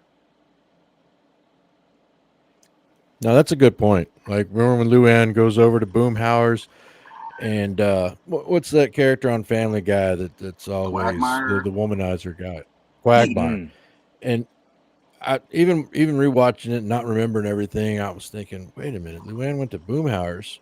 Well, they show them going to the house, and she's sitting there going, "Wow, this is nice. What are we gonna do?" And he comes out there and throws a blanket and a pillow on the couch and goes to his bedroom. Like, hey, yeah, you wouldn't see that yeah. Yeah, nowadays. I mean, it was even like Boomhauer's like, yeah, man, I'm not gonna be messing around with Hank's niece. That ain't gonna happen, man. Hmm. I mean, like that's the thing. Even with it's a lot more. I would say there's even like a womanizer like Boomhauer. It even kind of in some episodes get to how empty and unfulfilling that is for him. Yep. There was one where he finds a woman he really really likes, and she Boomhauer's him, for lack of a That's the better one I word. was thinking of. Yeah, yeah. And we never really get a concrete like conclusion of that in the series. I wish we did, and I don't think they're going to do that in the revival. Right. Even though he has the perfect love interest in the series that he could do, well, for, they could do that with. It was Well, wait a minute. What one thing do y'all remember between Bill and Peggy? How Bill had yeah. that kind of unrequited love for her. Hank would talk about, yeah, me and Peggy are having problems. He's like, oh no, is it the end? You gonna break up? You gonna get divorced? He'd be all excited and stuff. He's like, what? No, Bill. No, we're I just think Khan arguing. is That's how divorced it in goes. the revival. Oh, sorry, I forgot you were trying to go Oh into it. no. So that's it. Well, I will say, if that's the case, though, I mean, some of these things that they hit on, they're not there. There is some insight in there. I mean, the amount of fellas I knew that either came from the Philippines and wound up divorced, or were American fellas that got a Filipino wife or whatever and brought her back and wound up I hope not a divorced. Filipino wife. I hope you mean a Filipino wife. Get them a Filipino boy wife. oh my god. Well, anyways, and I realized that Degum Khan's Laotian, but there is meat there on that bone to come from a traditional culture and then just get dumped in. The English and even the continentals, we had these decades, if not centuries, post industrial revolution where we started introducing these things. What's up?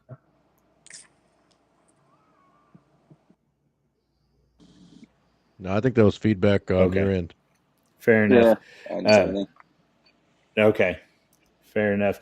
But I'm thinking we had this time of learning as we went with the Industrial Revolution, and then um, female suffrage and so on, and a lot of these different cultures now, post hard seller and all that, they just get dumped here, and they're trying to figure out how to manage it, and it's qualitatively different than, yeah, China right now is speed running the Industrial Revolution, or pick your country out there. But I think that's an interesting component. So if he is divorced, I think that's yeah. I don't think that's necessarily the worst thing. We'll find No, out. I don't either. And I mean, like there was something being pointed out that now, like the birth rate around the globe has just collapsed. Like even in like India, China, of course, these places that traditionally had like higher birth rates have collapsed to the point where like conservative Americans have a higher birth rate by far than them. Say it again, because that's a white pill that folks need to. They're not noticing. Who has a higher birth rate? Conservative Americans, uh, Oh my, demographics being yes, left out of it. Which, I mean, there is really only one very major conservative American demographic, to be fair. right. No, I But think Black Horse is good about hitting on that. But anyway, I derailed you. I mean, like, even then, there was like this polling done among people of my generation, both men and women, and Gen Z men had moved 44 points to the right, and even Gen Z women moved 14, Yeah. which Yeah, unexpected, but also being in kind of a breeding ground for this in a university at the moment. Uh, I see it among people in my generation, not universally, but it's a very polarized generation where you'll either have. There was a. I was watching it's the series that Prudentialist does with Geo, uh, and Prudentialist made a good point of, well, there's only two things with Gen Z men. You're incredibly based in like anime more likely than not, or you're a troon. So yeah. Well, I think, and so part of that is sort of the masculine identity, at least attempting, as it does with every generation, to reassert itself. But the other part is, you know, Arthur and I, we floated by on the it was it was this weird time where like we had we had enough people that had lived this very conservative Christian low church, and usually it was grandma and grandpa, and it's like, well, that's how granny did it or whatever. And then you had the either late baby boomers or early Gen Xers, and life hadn't quite caught up with them. And now the Zoomers are there, and they're seeing everything that they're seeing the fruit that's being reaped from these trees or harvested. I guess you harvest trees, you don't reap them. some Anyways, um, and so they're seeing what all this produced, and it's just even if you take, let me figure out how to word this. If you take God out of it, which you can't because God naturally reasserts himself, like he's formed the world in such a way that it's going to be noticeable. He is noticeable. Um, but even if you're not there yet mentally in assenting to that, you can see that what is going on in our culture isn't sustainable, and frankly it isn't good. Like we can let's just assume, oh, let me figure out, I'm not sure who's listening to this, but there's a lot that can be said about Nala or about post post fun time women. There's a lot that can be said about them. But if we can listen to what they're saying and take it at face value, that I was doing something and I got to the end of the line and said that something wasn't producing the results I wanted. I think that's Gen Z's. I think that's potentially Gen Z and coming up Gen Alphas. That will be their appraisal of the generations that came before them, post greatest generation, is that the boomers, the Xers, and the millennials, to some degree, they were doing what they wanted, but what they said they were trying to achieve was never achieved, and whether that was happiness or material goods or whatever. And yeah, that's one side, because the other side is what are the elites trying to get us to achieve. But we don't even have to go down that road, because we could just say, what were the long term results of the hedonism that was being engaged in. So, Well, exactly. And quick plug for my Substack, but I have a article there, and it's a very inflammatory title, but I do go into explanations. It's called "Boomers Destroyed America." But one point that I make in the article is how we always see this constant fight between the boomer versus looking at like Gen Z, millennial, and the economic conditions going on and everything else. And they try to point back to say, well, look at the 70s, and we had the OPEC, and we had we had problems there too. You can't just say the 2008 economic crisis or COVID or whatnot. And they don't seem to get it that yes, there are always going to be crises, there's always going to be struggles. We're not taking away or saying that you didn't have struggles, but we will say that your America enjoyed unparalleled levels of cultural and societal homogeneity for the most part. You were in a society, a collective society of people who looked like you, talked like you, had the same backgrounds, the ancestry, and it's almost seen as an intangible, but that was a superpower in itself. That cultural cohesion.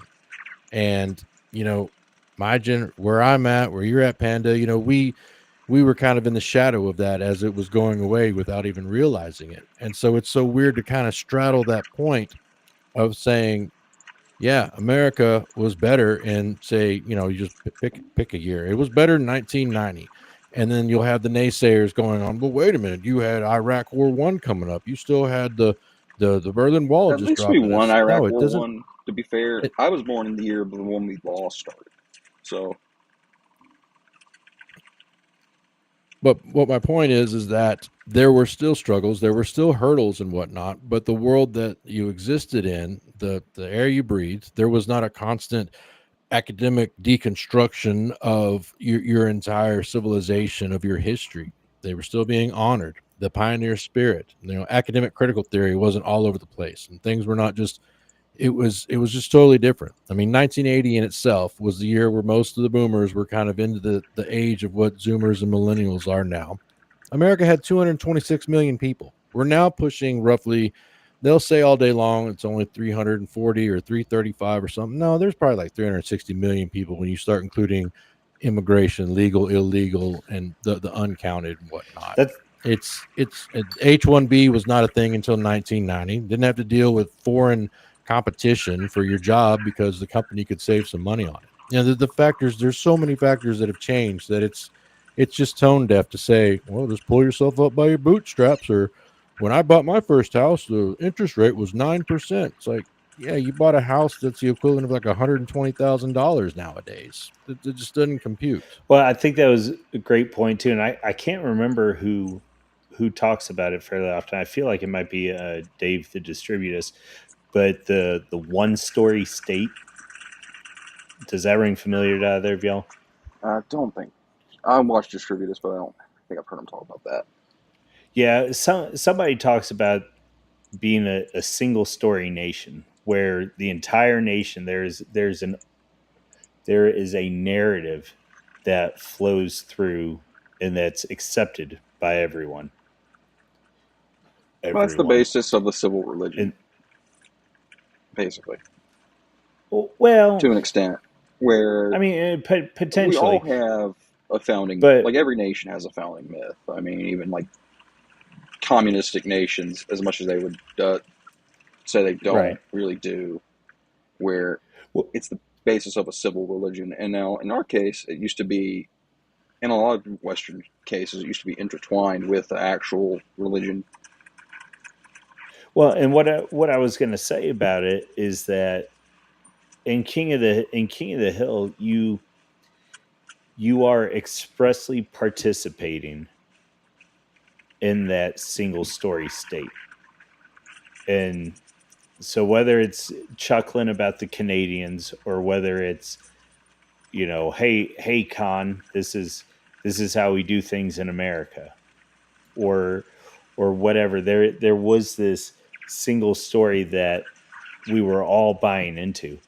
And I do think that was one thing about the show, that it displayed, and that, going back to what you were talking about earlier, Arthur, that might be the part that Solana or whoever goes back and looks at it and says, they weren't recognizing how many stories and how many different backgrounds were making up the US. And it's like, well, whatever, man. I think my name kind We of points to the one that is really important and kind of is just the story. To Well, say it, which part? Which part? The Anglo-Saxon or the Protestant? uh, Or the other one? kind of all of them, because I think they're kind of all intertwined at some point. Yeah. I don't think you can really separate any of those and have the same America. Because two are just one is just implicitly involved in the other,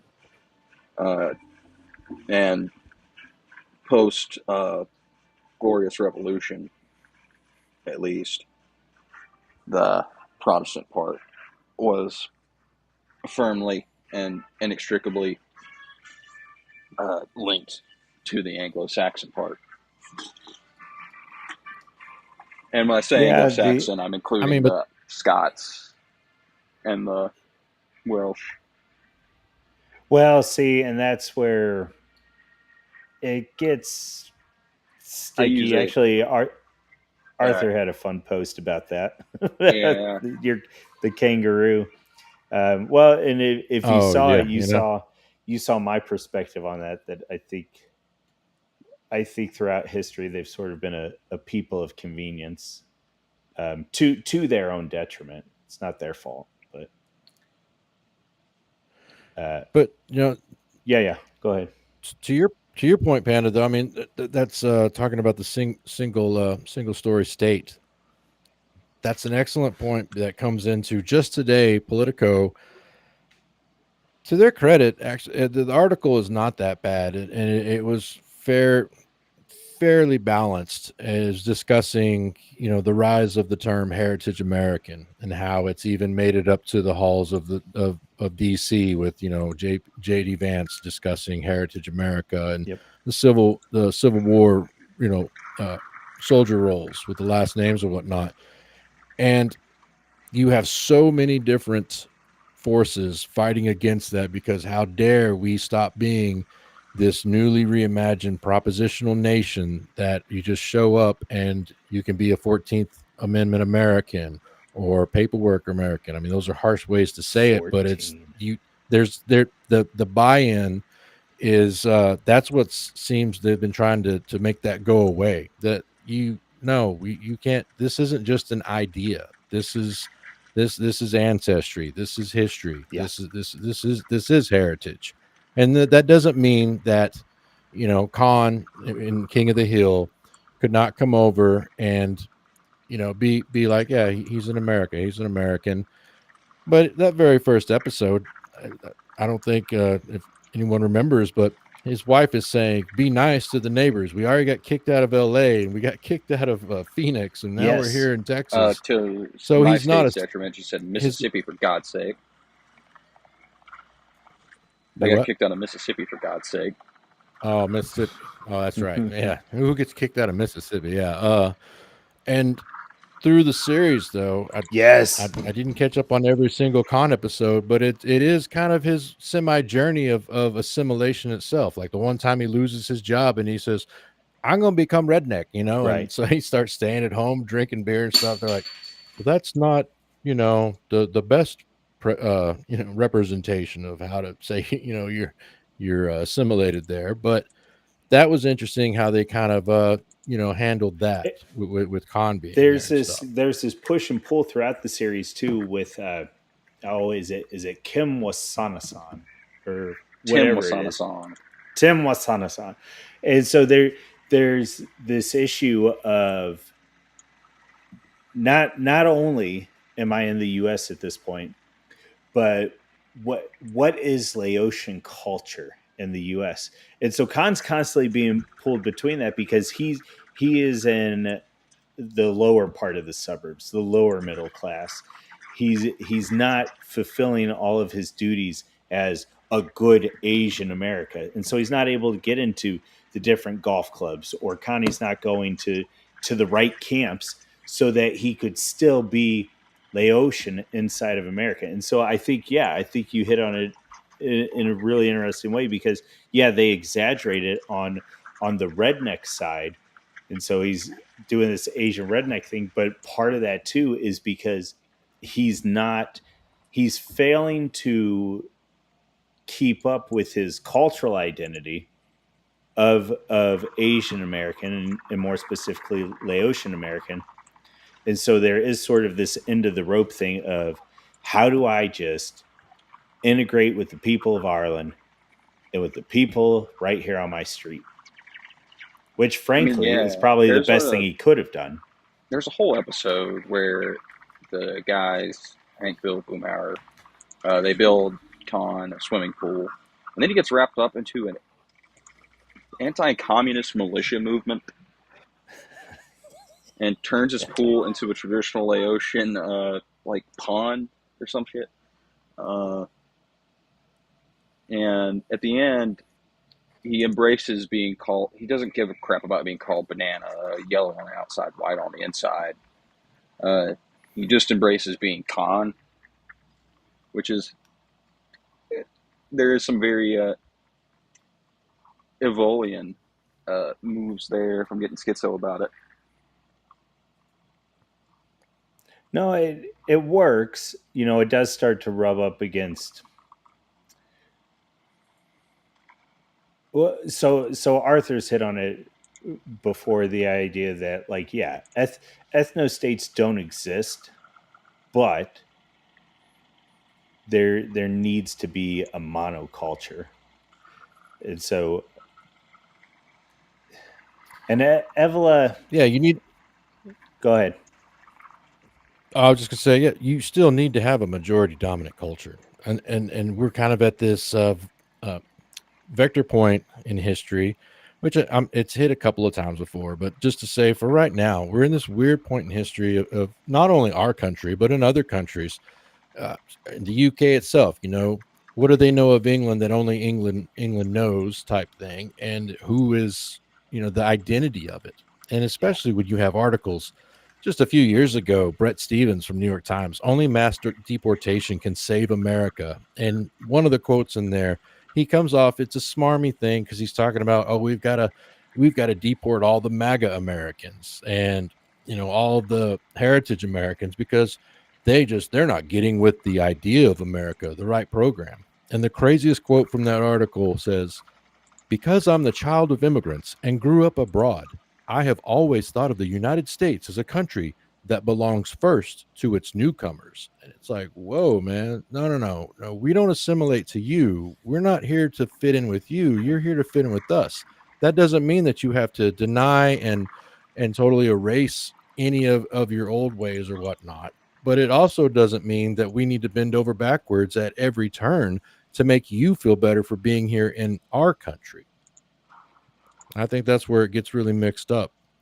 I'd agree on the fundamental level. Um, I think ethno state is just wholly, especially in today's world, not going to happen. But also, there is the ability to have a monoculture. We see this. Absolutely. We still see it in China. Like, people, like, they are still fundamentally Han Chinese, even with all the different ethnic groups. Now, they have to do some very not so good things to maintain that to an extent, but it's possible. Weaker. Well, like, if you ask Disney, those don't exist. Right. Was that Mulan? Right, yeah. Was the Or that the was NBA, Mulan, where they or filmed the it NBA. right next to Yeah. weaker concentration camp. But yeah, Well, to get really out there, and I don't know why the Uyghurs made me think of this, but I'm curious to see over the next few decades how the relationships between, I don't even know a better way to say it than, I'll just say between the FBAs and the recent fresh off the boat folks, how that's going to go. I doubt very good in the inner city. Yeah. I mean, you look at Oakland, California, for example, and well, you know, like I could clown on Tariq Nasheed for many things, but even like during the election cycle, he was like, "No, let's not go with the woman who's going to import more people like they did in Oakland." Yeah. Also, I would really like it if a right-wing white man did some things to me, but you know.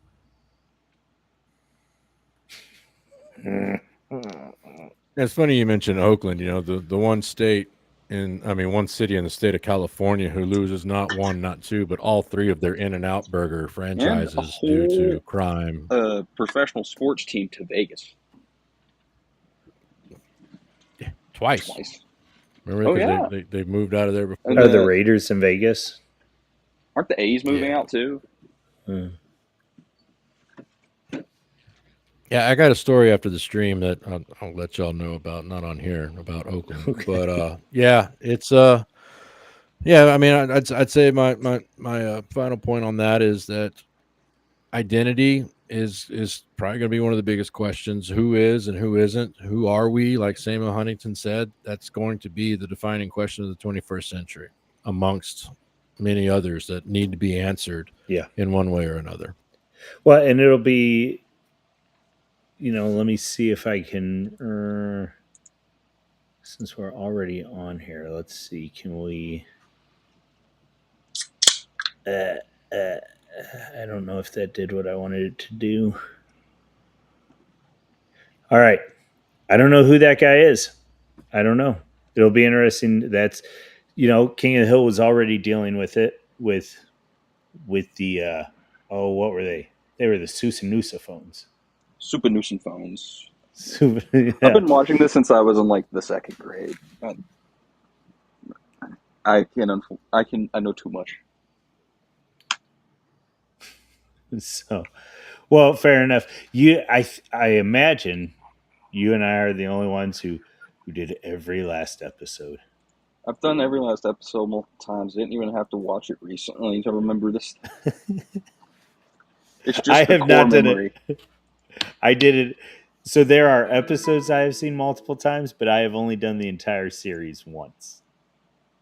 Well, I'm granted I have had, let's see, I would be like 6 or 7 when I started watching it. 22 now. I'm bad at math. It took me 3 times to pass college algebra. I've had a lot of years to do it. Many, many times. Fair enough. I think enough. I remember being a kid and making my parents mad that back when we had satellite TV, that I filled up our DVR with too many King of the Hill episodes. So that's actually an interesting aspect. I mean, what as a kid drew you to it? Did your dad watch it? Or yeah, my whole family kind of watched it, but it was like this one show that says "damn" and "hell" that I can watch. That my parents let me watch. Yes, but also I think it was a very down to earth kind of representation of a family life. I remember it being like 8, and then after watching the final episode where Hank buys the little grill for Bobby, I'm like, "Dad, we need to do that." Yeah. I'm telling him that. The Burgermeister 3000 or whatever it was. We didn't get into this, but just one quick point on that one is how we didn't talk about the 90s in itself, how there was a bit of a kind of a push towards this kind of programming. You had, I mean, remember Pure Country with George Strait came out. It was like kind of that rural centric seemed to start coming back with Westerns and 8 Seconds, that show, Promised Land, Touched by an Angel. I know it sounds cheesy to say, but King of the Hill was for a moment there. It seemed like kind of just some more positive television, really in a way. And especially, I think especially being on Fox. Yes, it was the opposite of The Simpsons. Yep. And the other iterations that started coming out from Family Guy, because it was not sardonic, cruel humor. It was not in a smarmy way. Just total sarcasm. It was everyday events and stuff. You know, like that one episode where Hank takes Bobby and all the kids out to what was the it was supposed to be kind of like a Boy Scout thing. snipe What was The it, hunt. walking Order spirits? of the Straight Arrow. That's one of the That's first right. And he hands it out. episodes. Woolaloo, Yeah, here's all woolaloo. here's all your what do you call them? Your silent sticks, and they're going. These are Slim Jims. He goes. The white man calls them Slim Jims. The Indians call them silent sticks. It's like okay, He takes it and eats it. but yeah, yeah. Bill, I'm hungry, and then he says, "Hold on." He actually falls asleep driving, and all of a sudden, Dad, you're going off the road. Up, you talk, Bobby. Give your silent stick to I Bill. remember watching it at my grandparents recently, and my granddad looked at me and said, "You ever been on a snipe hunt?" I was like, "No." He's like, "We can go out in the woods right now and go on a snipe hunt." Like, I'm good. Yeah, I did. I went on a snipe hunt when I was like 12, and so when I remember that episode going, "Oh, there ain't no snipes out there. You go and get a what do you get Whooping a crane, loon or an endangered whooping whooping crane?" Yeah. crane that he beat unconscious with a stick. And there's a big Weema Tanya. there's a Hey, Matanya. there's a big Dad, I got him, Dad. hippie commune in the national park at the time. And Didn't Boomhauer click some girl's tent? no, I think they strip Dale naked after he threatens to go tell the park rangers. Maybe that was a different Had him all episode, tied I up and think. gagged up. Strip him down to his underwear. Well, you remember Dale and Boomhauer drive by. He goes, "Get by him," and he pulls his pants down, showing his That's ass. how And he's Bobby. like, "Dad, look, it's No, it's Weema Tanya. Mr. Mr. Dribble's Dale or not wearing a Mr. seatbelt. Dribbles." Weema Tanya. Yeah, yeah. It But no, it was in that progression of in the '90s how they were coming out with shows like that, Yeah. and it just I mean, yeah, jokes aside from Seventh Heaven and what we know now, but that was another one of those that had come out around that time, and just more wholesome type stuff. I mean, Especially- it could get especially for racy at families. times, but even for an adult animated series, it was one that my parents even were like, "Oh, he's 7, sure, whatever." It's not gonna really Well, do anything. there was this weird contrast that was going on at the same time though, because you had King of the Hill, family-ish. You had Seventh Heaven, clearly family stuff. And then for teenagers, so at the exact same time, you've got Buffy the Vampire Slayer, and you've got American Pie, and there were these clearly defined boxes and expectations of when you're a child, you act like this. When you're a teenager, you act like this, and when you're an adult, you act like this. And then I think maybe the first one that really shook that up was Daggum Sex in the City. No, Friends maybe. Yeah, because Friends really was that delayed growth, extended adolescence. Yeah, I remember. And this is a complete aside on Sex and the City, but I remember watching. And he's kind of a shitlib, but whatever. Some of his content's entertaining. He's a former small arms repairman in the United States Okay. Army, and he was talking about how all the chemicals, along with his chronic smoking habit, gave him a very weird leg inflammation thing. They had to be medevac to Germany from Iraq for, and the only thing they had on the TV was Sex in the City. So that's the only way he, a straight man, knows anything about Sex in the City. It was the only thing at the hospital near Ramstein Air Force Base. I've never seen a single episode. Me so I either, can't but speak also to I haven't been forced to by cheap military TV packages in Germany, or the fact that I'm a straight man. I don't think I've seen an episode. I know I had a friend though that she. Well, that's for another stream, I guess. But there was Sex and the this City weird stuff. retrospective? No. Just Christianity in the throughout the '90s and the 2000s, sort of like Christian culture and how it was expressed and participated in. And so I remember having a friend that was going to a Christian school, and she was like the head of their college Democrats or whatever, which was a thing because she's at a Christian university. And then she was addicted to daggum Sex in the City. I don't know. That's my Well, reference another point thing with that. you can't forget. Another thing you can't forget about too is we neglect to remember that in the '90s, Bush won when he said New World Order, and that series of books that came out, the Left Behind series. Yeah, There was I there want to was go there, and was- reread there was a those. lot of but there was a lot of end times fervor going on. Yes. Even more, I mean, about as bad as it is today with current events going on. But back then, it was you were thinking. I mean, you just kind of saw signs and everything for a while there Yeah, I too, was gonna because say you didn't get as much it information. was worse at that time, but it was also more wholesome, is how I would describe it. Like it was because you had Y2K coming in and messing with that. And then it was this idea, it was still this idea of America's the city on a hill. And so somehow America is going to play into the end times and we're going to be involved because we always do the right thing. Look at the Gulf War that we just participated in. So, I don't know. It Yeah. was. Yeah, and almost a form of the Marvel brain of course we're going to be, America's going to be the hero in this one because we're the good guys. The 90s were such a weird contrast of things. Well, so it was almost like the early 2000s, even though we had September 11th. Arthur, tell me if you think I'm nuts on this.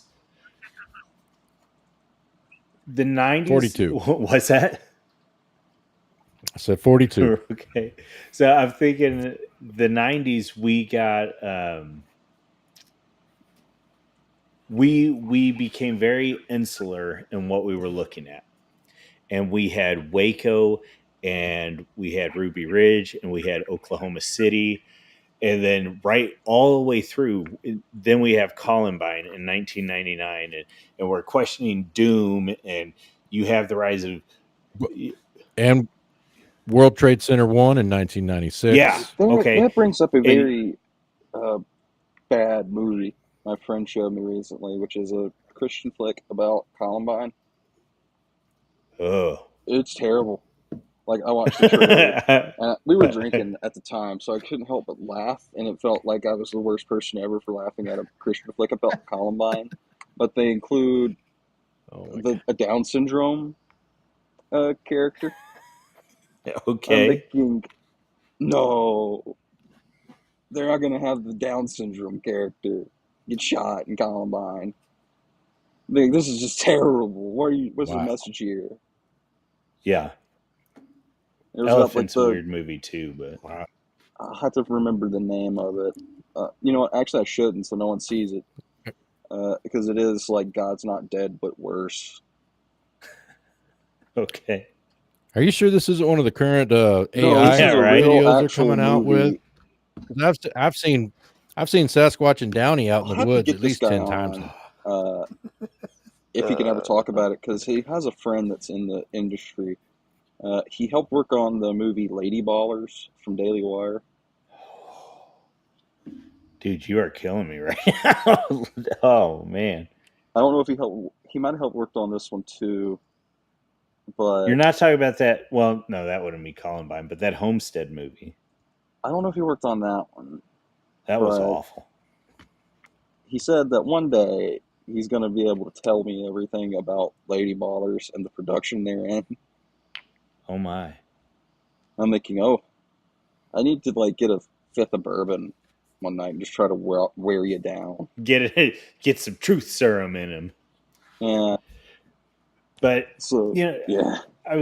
I was thinking we're completely looking inward in the 90s as a nation to some degree, and I feel like what they had wanted to happen, or maybe it would have just like if Kurt Cobain and grunge was the natural reaction to the glam and the glitz of the 80s hair metal and just the extravagance of the 80s.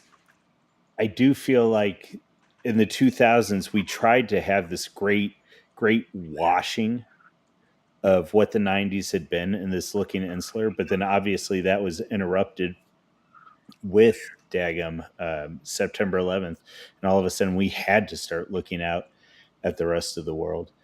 And it's, I don't know, it's curious looking back because it's like you were participating in these things and you didn't know you were participating in things in the 90s, and you could kind of feel like maybe things were a little bit off, but why to and so that plays into the whole there was all this, there was the Left Behind books, and there was this like, oh, there's going to be, Christ is coming back, and there's going to be this great revival in these dark times, and it's like, maybe okay. And so that goes into the whole washing and looking outside of ourselves, and also just sort of calming down in the 2000s, except for the fact that it was doubly so because of September 11th.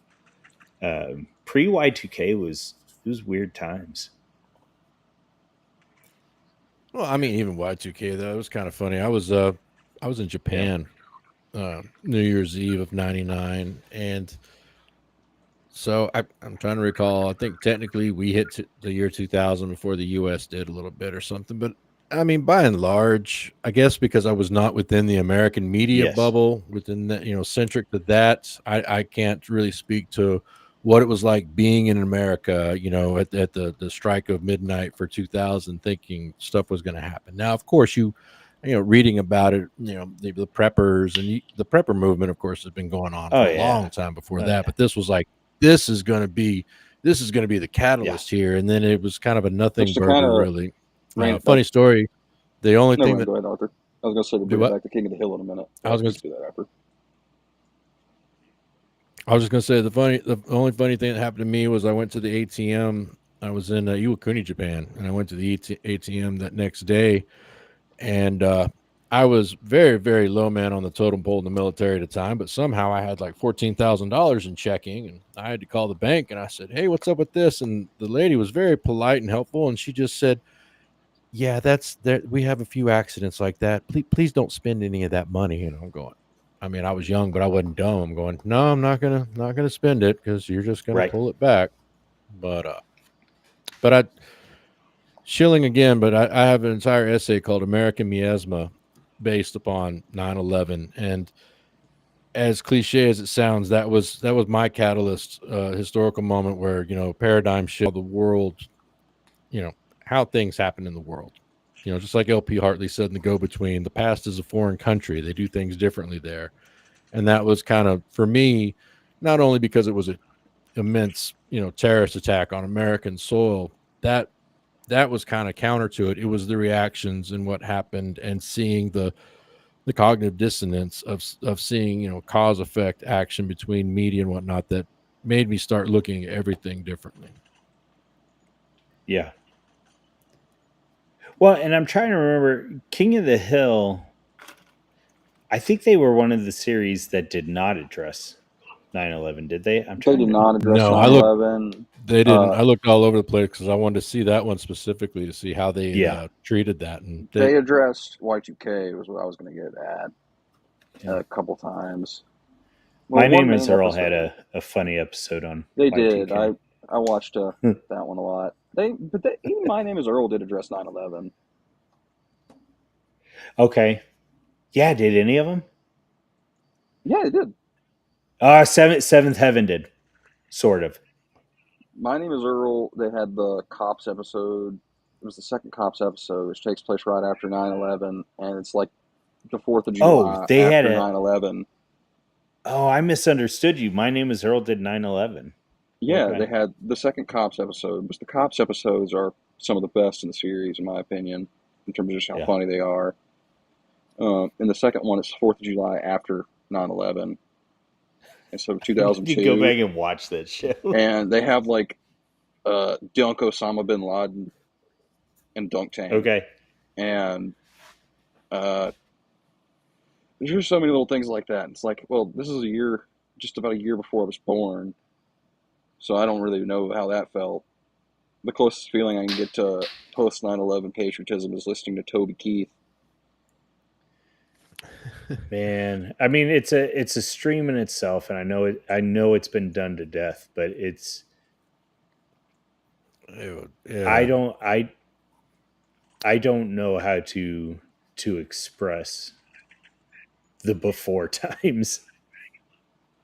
I never knew the Just before time, so it's weird thinking right. about it for me. It's like I remember sitting there in 2020 or 21 when Kabul airport fell, and I'm thinking, oh, this war that's been going on Yeah. longer than I've been alive, we lost that. That's something. Not to not to completely derail it, but I'll give you two quick stories. The the one was I was a kid during 9/11, and I remember, so my dad was military, and at this point he had moved from active duty over to the reserves, and you holy crap, man, we were all homeschooled, me and my siblings, and mom's thing in the morning, usually if things weren't too crazy, she would have the Today Show on, and they're talking and they interrupt a back and forth an interview that I think it was Matt Lauer, maybe it was Katie Kirk. One of them was doing something, and they're like, "I'm sorry, we're getting reports of a plane that just hit the building," and so however it was, they got cameras up on there quick, and you're watching it, and it's like, who's the idiot that flew their plane into a building? Like, what the world? And laughing, at least I was. And then second plane, and my mom starts freaking out, and I'm like, what in the world is she freaking out about? And she knew better than I at the time that, yeah, within an hour and a half, maybe it was within a half hour, whatever, they were like, hey, is so and so home? No, he's at work. All right, once he's home, make sure that he's there on standby in case he gets deployed in the next week. And it was just that quick, Wow. that switch over to like, oh, something weird has just happened. We had a little bit of experience with it because like dad had been in the Gulf War, and so we had dealt with it that way. But like that, and that switch, and then the weeks of coverage of New York, and just of buildings continuing to fall, and then replaying the people just covered in dust and soot, and it was nuts. Arthur, were you in the States when it happened, or were you overseas? No, and I go into that. Thanks for putting it up on the Yeah. screen in American Miasma. That I was Okay. overseas, and at that point in 2001, when it had occurred, I hadn't. I spent at that time when it happened, I'd already spent almost 2 years away from the States, and by the time I got back, I'd been gone for almost 3 years. So, you know, I go into the essay discussing how when you're not in that kind of American media bubble, when you're overseas like that, it was, I don't know, it's almost like a Heinlein stranger in a strange land to come back and Yes. to hear these Yeah. stories and these slogans, buy a Lexus with a terrorist win, fight them Freedom over there so fries. we don't have to fight them over here. Yeah, warheads on forehead. Yeah, freedom fries. And it just the cognitive dissonance for me of going, wait a minute, I was never some high level military spook or anything like that, but I do know a few things and I do pay attention, and so it was just very weird to see, going back home to East Texas, especially, and trying to explain to Aunt Thelma that no, don't worry, Al Qaeda is not going to attack you. They're not, or city is not a target. Don't worry, Aunt Yeah. Thelma. And just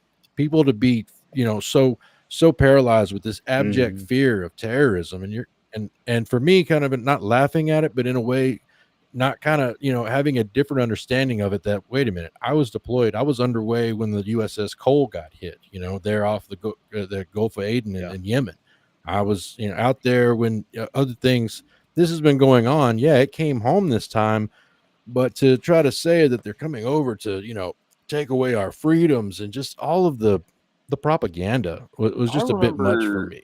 I'm going, this was all just an immigration failure. They shouldn't have Well, been in but our country. that This was is multiple years into it they too, didn't I come think, in. because I think that first year was just yeah, like spinning around in a circle saying like what happened. I mean, looking Yeah. at it from someone who wasn't there during 9/11 or a lot of the major terrorist attacks, which I don't want to say it makes me more objective because it doesn't. I could still be jaded or biased, but knowing what I know, it seems more inevitable. Not that 9/11 would happen the way it did, but with how we had been acting.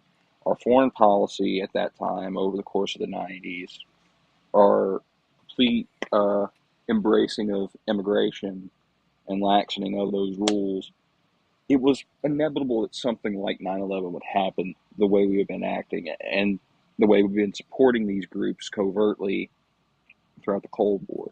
Something like this seemed like it was going to happen with our backing of a certain state in the Middle East, or a couple certain states actually, that fundamentalist groups strongly opposed, our destabilization of the region from the Gulf War, the even going into like Operation Gothic Serpent in Somalia, where we had been already fighting Muslim fundamentalists and other groups throughout the region that we had thoroughly destabilized. It seems to me like something like 9/11 was going to happen. Maybe not exactly at the time and the way it did, but it seems like the uh,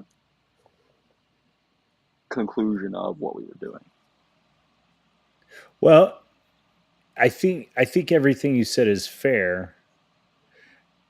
I think I think part of it too though is it's hard to replicate what Arthur was talking about earlier when there were people that no joke didn't know if it was supposed to be Muslim or Muslim or muslin the fabric. Like there was no understanding of there's a great big world outside of the US because there was the US, there was Mexico, and you had to learn the language from there. And then there was Canada. And even if they were speaking English, you couldn't understand them. Cana- yeah, Canadians just like us. We just Yeah. can't understand them. And Yeah, that's all and there was. and it goes. Yeah, and it was you had not everyone, of course. This is just a generalization, but you had a huge swath of the population that was kind of ripe for you could tell them anything. And they're a scared population is going to be a believed. They're going to believe you, and just to see the narratives that went through and whatnot, it just even at a young age too. I mean, it was just amazing to me. I mean, right after 9/11, I do what I do best. I ran straight to the bookstore and just started researching and started trying to learn as much as I could. And so after that, then hearing everything getting put out, going, that's not true, or that's not exactly how that went. And just you when you can pick up on it, you can pick up on it. And it just it it drove me kind of nuts for a little while there. And so you finally just have to come to an agreement that, okay, this is the way it's going. This is the story. This is what we're going with here versus, well, there's a little more to this, or yeah, you're not lying, but you're leaving out, selective information here. It was a weird time. Definitely weird. And I think the thing My with Gen Z that kind of, even though we were born into like the, even Otto, who's a couple years older than me, who uh, was born before 9/11, it, I feel like we kind of, with the explosion of the internet, we are the internet generation, the first ones to be born with it, the first ones to grow up with it. That's Uh, another before times and after times. Yep. Even though there was a lot of narrative pushing, I think that the internet and the vast availability of uh, information, alternative viewpoints, kind of made us what we are, seeing all these horrific events and curtailings of freedoms and changes to a country that we never knew, really. We didn't know the country of our forefathers, really, for any extended period of time. I think that's kind of what radicalized a lot of young Gen Z people, one way or the other. And I think that's why we're seeing now this random concerted attempt from tech companies to censor things. I mean, with ID verification, like we're seeing in the UK, which there are positives to it, of course, but this rapid censorship of alternative platforms. I think it kind of they see what happened with the Gen Z and my generation, and they don't want it to happen to the alphas. They don't want it to happen to the ones who come after the alphas. They don't want it to come to the ones after them. They want to regain narrative control any way they can because they see what this vast ability to countervent the narrative has come to, which is a very right-wing youth. Well, even with as slow as production schedules were for a show like King of the Hill, you still saw some of this in there in some of the storylines. Like when Hank first gets access to the internet. Well, I think Peggy technically had it first, but then Hank's, learning, oh, this is the internet and this is how computers work and all that. And that was a legitimate thing. And so porn is the easy one in that, like, not only there used to be a world without porn. Yeah, there was Playboy and stuff, but you know what I mean? Like Yeah. there was not this instant access of the and when I say Playboy is child's play, right? Compared to some of which you could get to the internet now. And porn's the easy one. When the internet came out, it was the same way with conspiracy theories, with video game history, with everything. And it was like people say the Wild West, but it was the Wild West, and it was Never Everland, and it was your university, and it was all this big and GeoCities and all this where people could just, and it didn't even have to be true, but they could just throw information up and you got to filter and decide what you believed and whatnot. And so I think you're right on what you're hitting in that they want to control the information. One of the things that I'm having a hard time presenting though is the absolute freedom you had when the internet first came out was unbelievable. And I got a taste of it. No, definitely. But more of the negative side, like, Right. it kind of shocks people in my generation. I say, no, I don't watch porn. Like, if that ever comes up. Yeah. And that's less of a shock to a lot of people now because a lot of people have kind of seen the dangers of it. I think it's going to start it. So I think one of the things, like going back to the '90s and stuff, like you had, unless somehow you had a friend who had a descrambler or happened to find his dad's stack in the closet or whatever, like you didn't have access to this stuff. And I think that's part of why porn exploded, was because there was no access to it, and it was still. I know the easy armchair daggum psychologist is like, oh, it was taboo. Well, there was an element of that to it because you didn't see it. And then I think, yeah, like you're talking about right now, Zoomers have seen this. Frankly, some of their dads are dealing with it, or uncles, or whatever, or young women are trying to find a guy who's not having his expectations created or fanned by porn, right? And so you guys, go ahead. Yeah.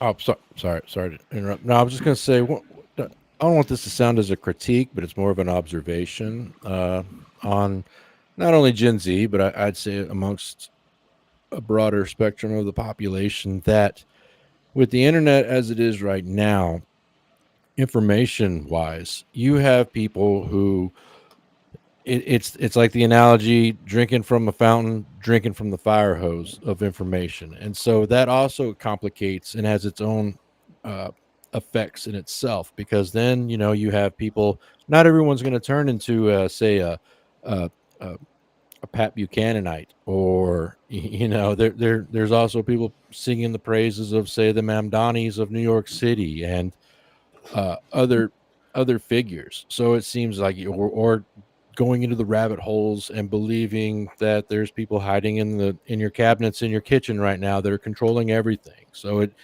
it's also kind of interesting to see that this our beliefs, at least back in the day, like I thought in the 90s with the internet coming out, this was going to make everyone smarter. This was going to increase rationalization, logic, there more better outcomes, in almost all instances.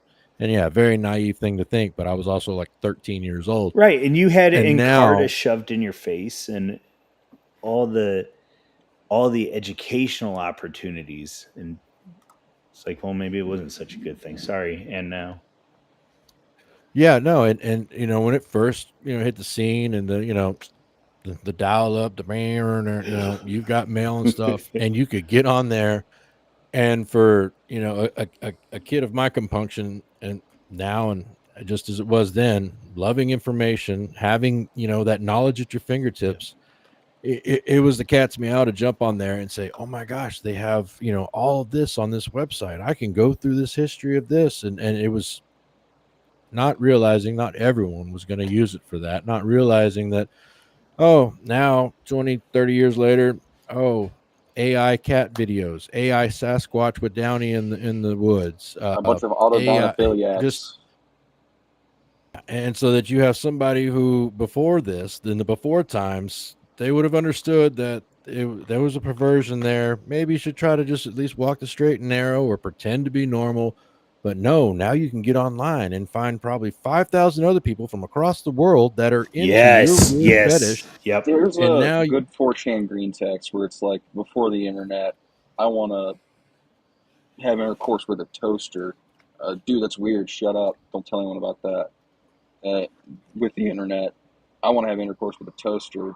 Go onto a forum, find 5,000 other people who want to have intercourse with a toaster. Uh, your whole yes, personality is now you want to have intercourse with a toaster. yep. exactly. All these silos that have been created. Yeah, I mean, and then if you believe we have a flat earth, okay, that's your beliefs and stuff. But now it's reinforced by probably millions of people. Oh yeah, the earth is flat. That's it. That's end of the story. And it's like, well, wait a minute. Are you sure? Listen, And I'll that, have you know our Flat Earth Society has members all around the globe. right. Well, but so that's an interesting, and we could circle that back to King of the Hill and say that all this fragmentation, what we're going through right now is a competition of stories. King of the Hill in the 90s up through, it's it's an it's an easy demarcation, and so we're just going to use it. Up until Obama was elected, there was a unity of story. And right now we're still in this competition phase of, like you've been citing, Arthur, what's the next story? What's the answer to the question of who we are and what we're going to do? Because right now we're still fragmented, and we're trying to work that out on a technological level that's simultaneously a cultural level, because they're both combined. And so we're dealing with the tech overlords, but the tech overlords are operating like, what am I trying to say? It's not just the technology, but it's also the expression of culture within the technology, and how the technology is enabling or preventing that unity and that mono story to be produced. No, exactly. This is So why we need an everyone, EMP. I'm just saying. What was all that? This is why we need an EMP. That's all I'm saying. Yeah. But again, it's like, here's the game Cyberpunk, and it kind of talks about how they had to create a second internet, because of how bad the first one got, how overrun within the lore it became with just what we're seeing now, slop. It was just unusable. to Okay. a point of fault. And also, the original lore for the game does really get into a lot of very spicy things you wouldn't expect a tabletop RPG from the 90s to get into. Uh, that I can send you some videos on. But yeah, that's basically what I was kind of getting at. Uh, how fragmented society can become if we don't kind of, I guess, rein in some of the worst impulses. It's a Faustian bargain in the traditional sense of what the internet can give us. It gives us access to unlimited knowledge, but it's also allowed the deepest degradations and depravities of the human condition to come forth. Well, it is. I remember. So I tagged John Slaughter in something several weeks ago, and I was asking him if the Lord of the Rings and if Tolkien's works were decidedly middle class. And part of what I was trying to tease out in there was the idea of, can you be heroic if you can't be anything other than heroic? Or do you have to be able to do something other than that for it to be heroic, which is basically, I'm confusing it, but is Achilles more heroic in that he could participate in vice than Aragorn? Is Mm. Boromir more heroic because he participated in something other than responsibility? Yeah, I get what you're saying. And Uh, that there is kind of a, at least in the video game sphere, a reemergence of this that's been spurred by a recent. I was kind of talking to Otto about it before the stream. Uh, the new Battlefield game versus what Call of Duty has become, which is a hero shooter, where people are fed up with a bunch of unique, random, quirky characters as their shooters and as their military men, uh, and they kind of want basic soldiers because there is something your ability to imprint on that character if they're just kind of generic, but also that there is something more heroic about your average person in a military setting or in any setting being able to do heroic feats and not being so individualistic as to be, well, just not interesting. There is kind of this whole, I think, reevaluation of individualism as, yeah, it's important, but also there needs to be unity within space. We don't need to all be Nicki Minaj or Beavis and Butthead, which are in Call of Duty now, by the way. Uh, Also, the Ninja Turtles. I know you'll like that one. Uh, as I opposed to love the being, Ninja Turtles. I know you do, and you can be them in the newest Call of Duty slot game. Uh, In Call of Duty. yes, they have made the Ninja Turtles playable characters. Why? Uh, well, they've also made Roger and Stan from American Dad playable characters, and, and Seth Rogen. This is a game where the Wait, Call of campaign, Duty or Fortnite? Call of Duty. Oh, okay. This is a game where the Why? campaign. I don't know, man. This is a game where the campaign is about the freaking Gulf War. And to me, it just is like, well, you're kind of spitting on the Gulf War. 'Cause I don't remember Donatello coming and finding Saddam's and like smacking him with Beavis and Butthead in the balls. Like, I don't remember this. I Have you remember read a lot of. Jarhead? I've watched Jarhead. I need to read it. I think I started. I might have read it a long time ago, but in middle school and early high school, I went through the phase of reading a bunch of military books. Yeah. It's far. I mean, the movie is what it is. My mom It's was not. very It's not. concerned for me because I liked it, and I said I like Jake Gyllenhaal, and she thought I was watching Brokeback Mountain. Oh yeah, I thought that's where we. So I was gonna say it's not. It's not a terrible retelling of the book, but certain things translate obviously more easily to film than others. but the book is worth reading and I'll worth have to. seeing how a guy from the 80s and 90s was putting pieces together. But yeah, if you were going to read any of them, I'm going to make an assumption that you've read With the Old Breed. I've read With the Old Breed. I've read. Okay. I don't know if I read With the Old Breed. I know I read Robert Lecky's book. Oh yeah. Before you read any of them, you got to read With the Old Breed I do. because Uh, well, I read Lecky's first because he was in from Guadalcanal. I need to read With okay. the Old Breed also because Sledge is a Southerner. I think I'd probably relate to that more. So, and that's I was not gonna. I was pretty sure that's where you were at, but I was gonna try and make sure I wasn't place doxing you. He's absolutely a Southerner, and he is a capital S Southerner. Very much so, from what I've heard.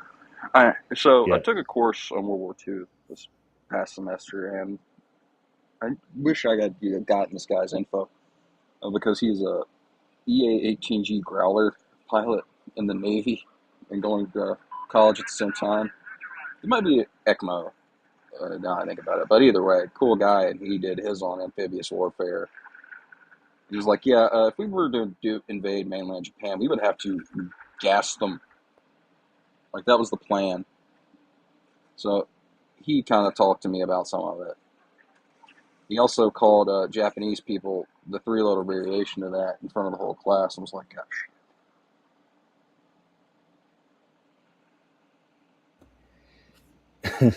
so, how can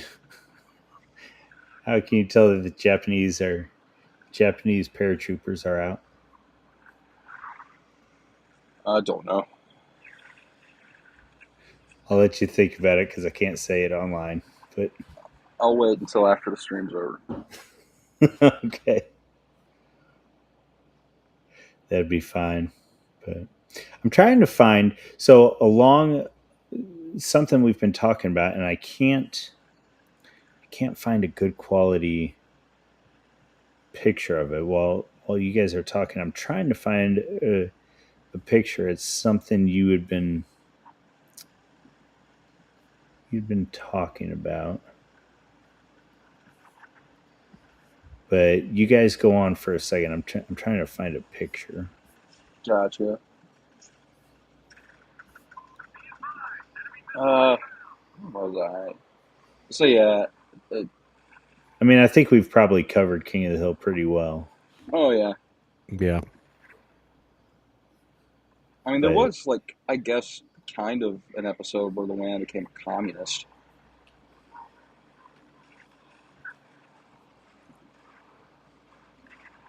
here we go. This should work. Now I just got to get it all straightened out. Let's do okay.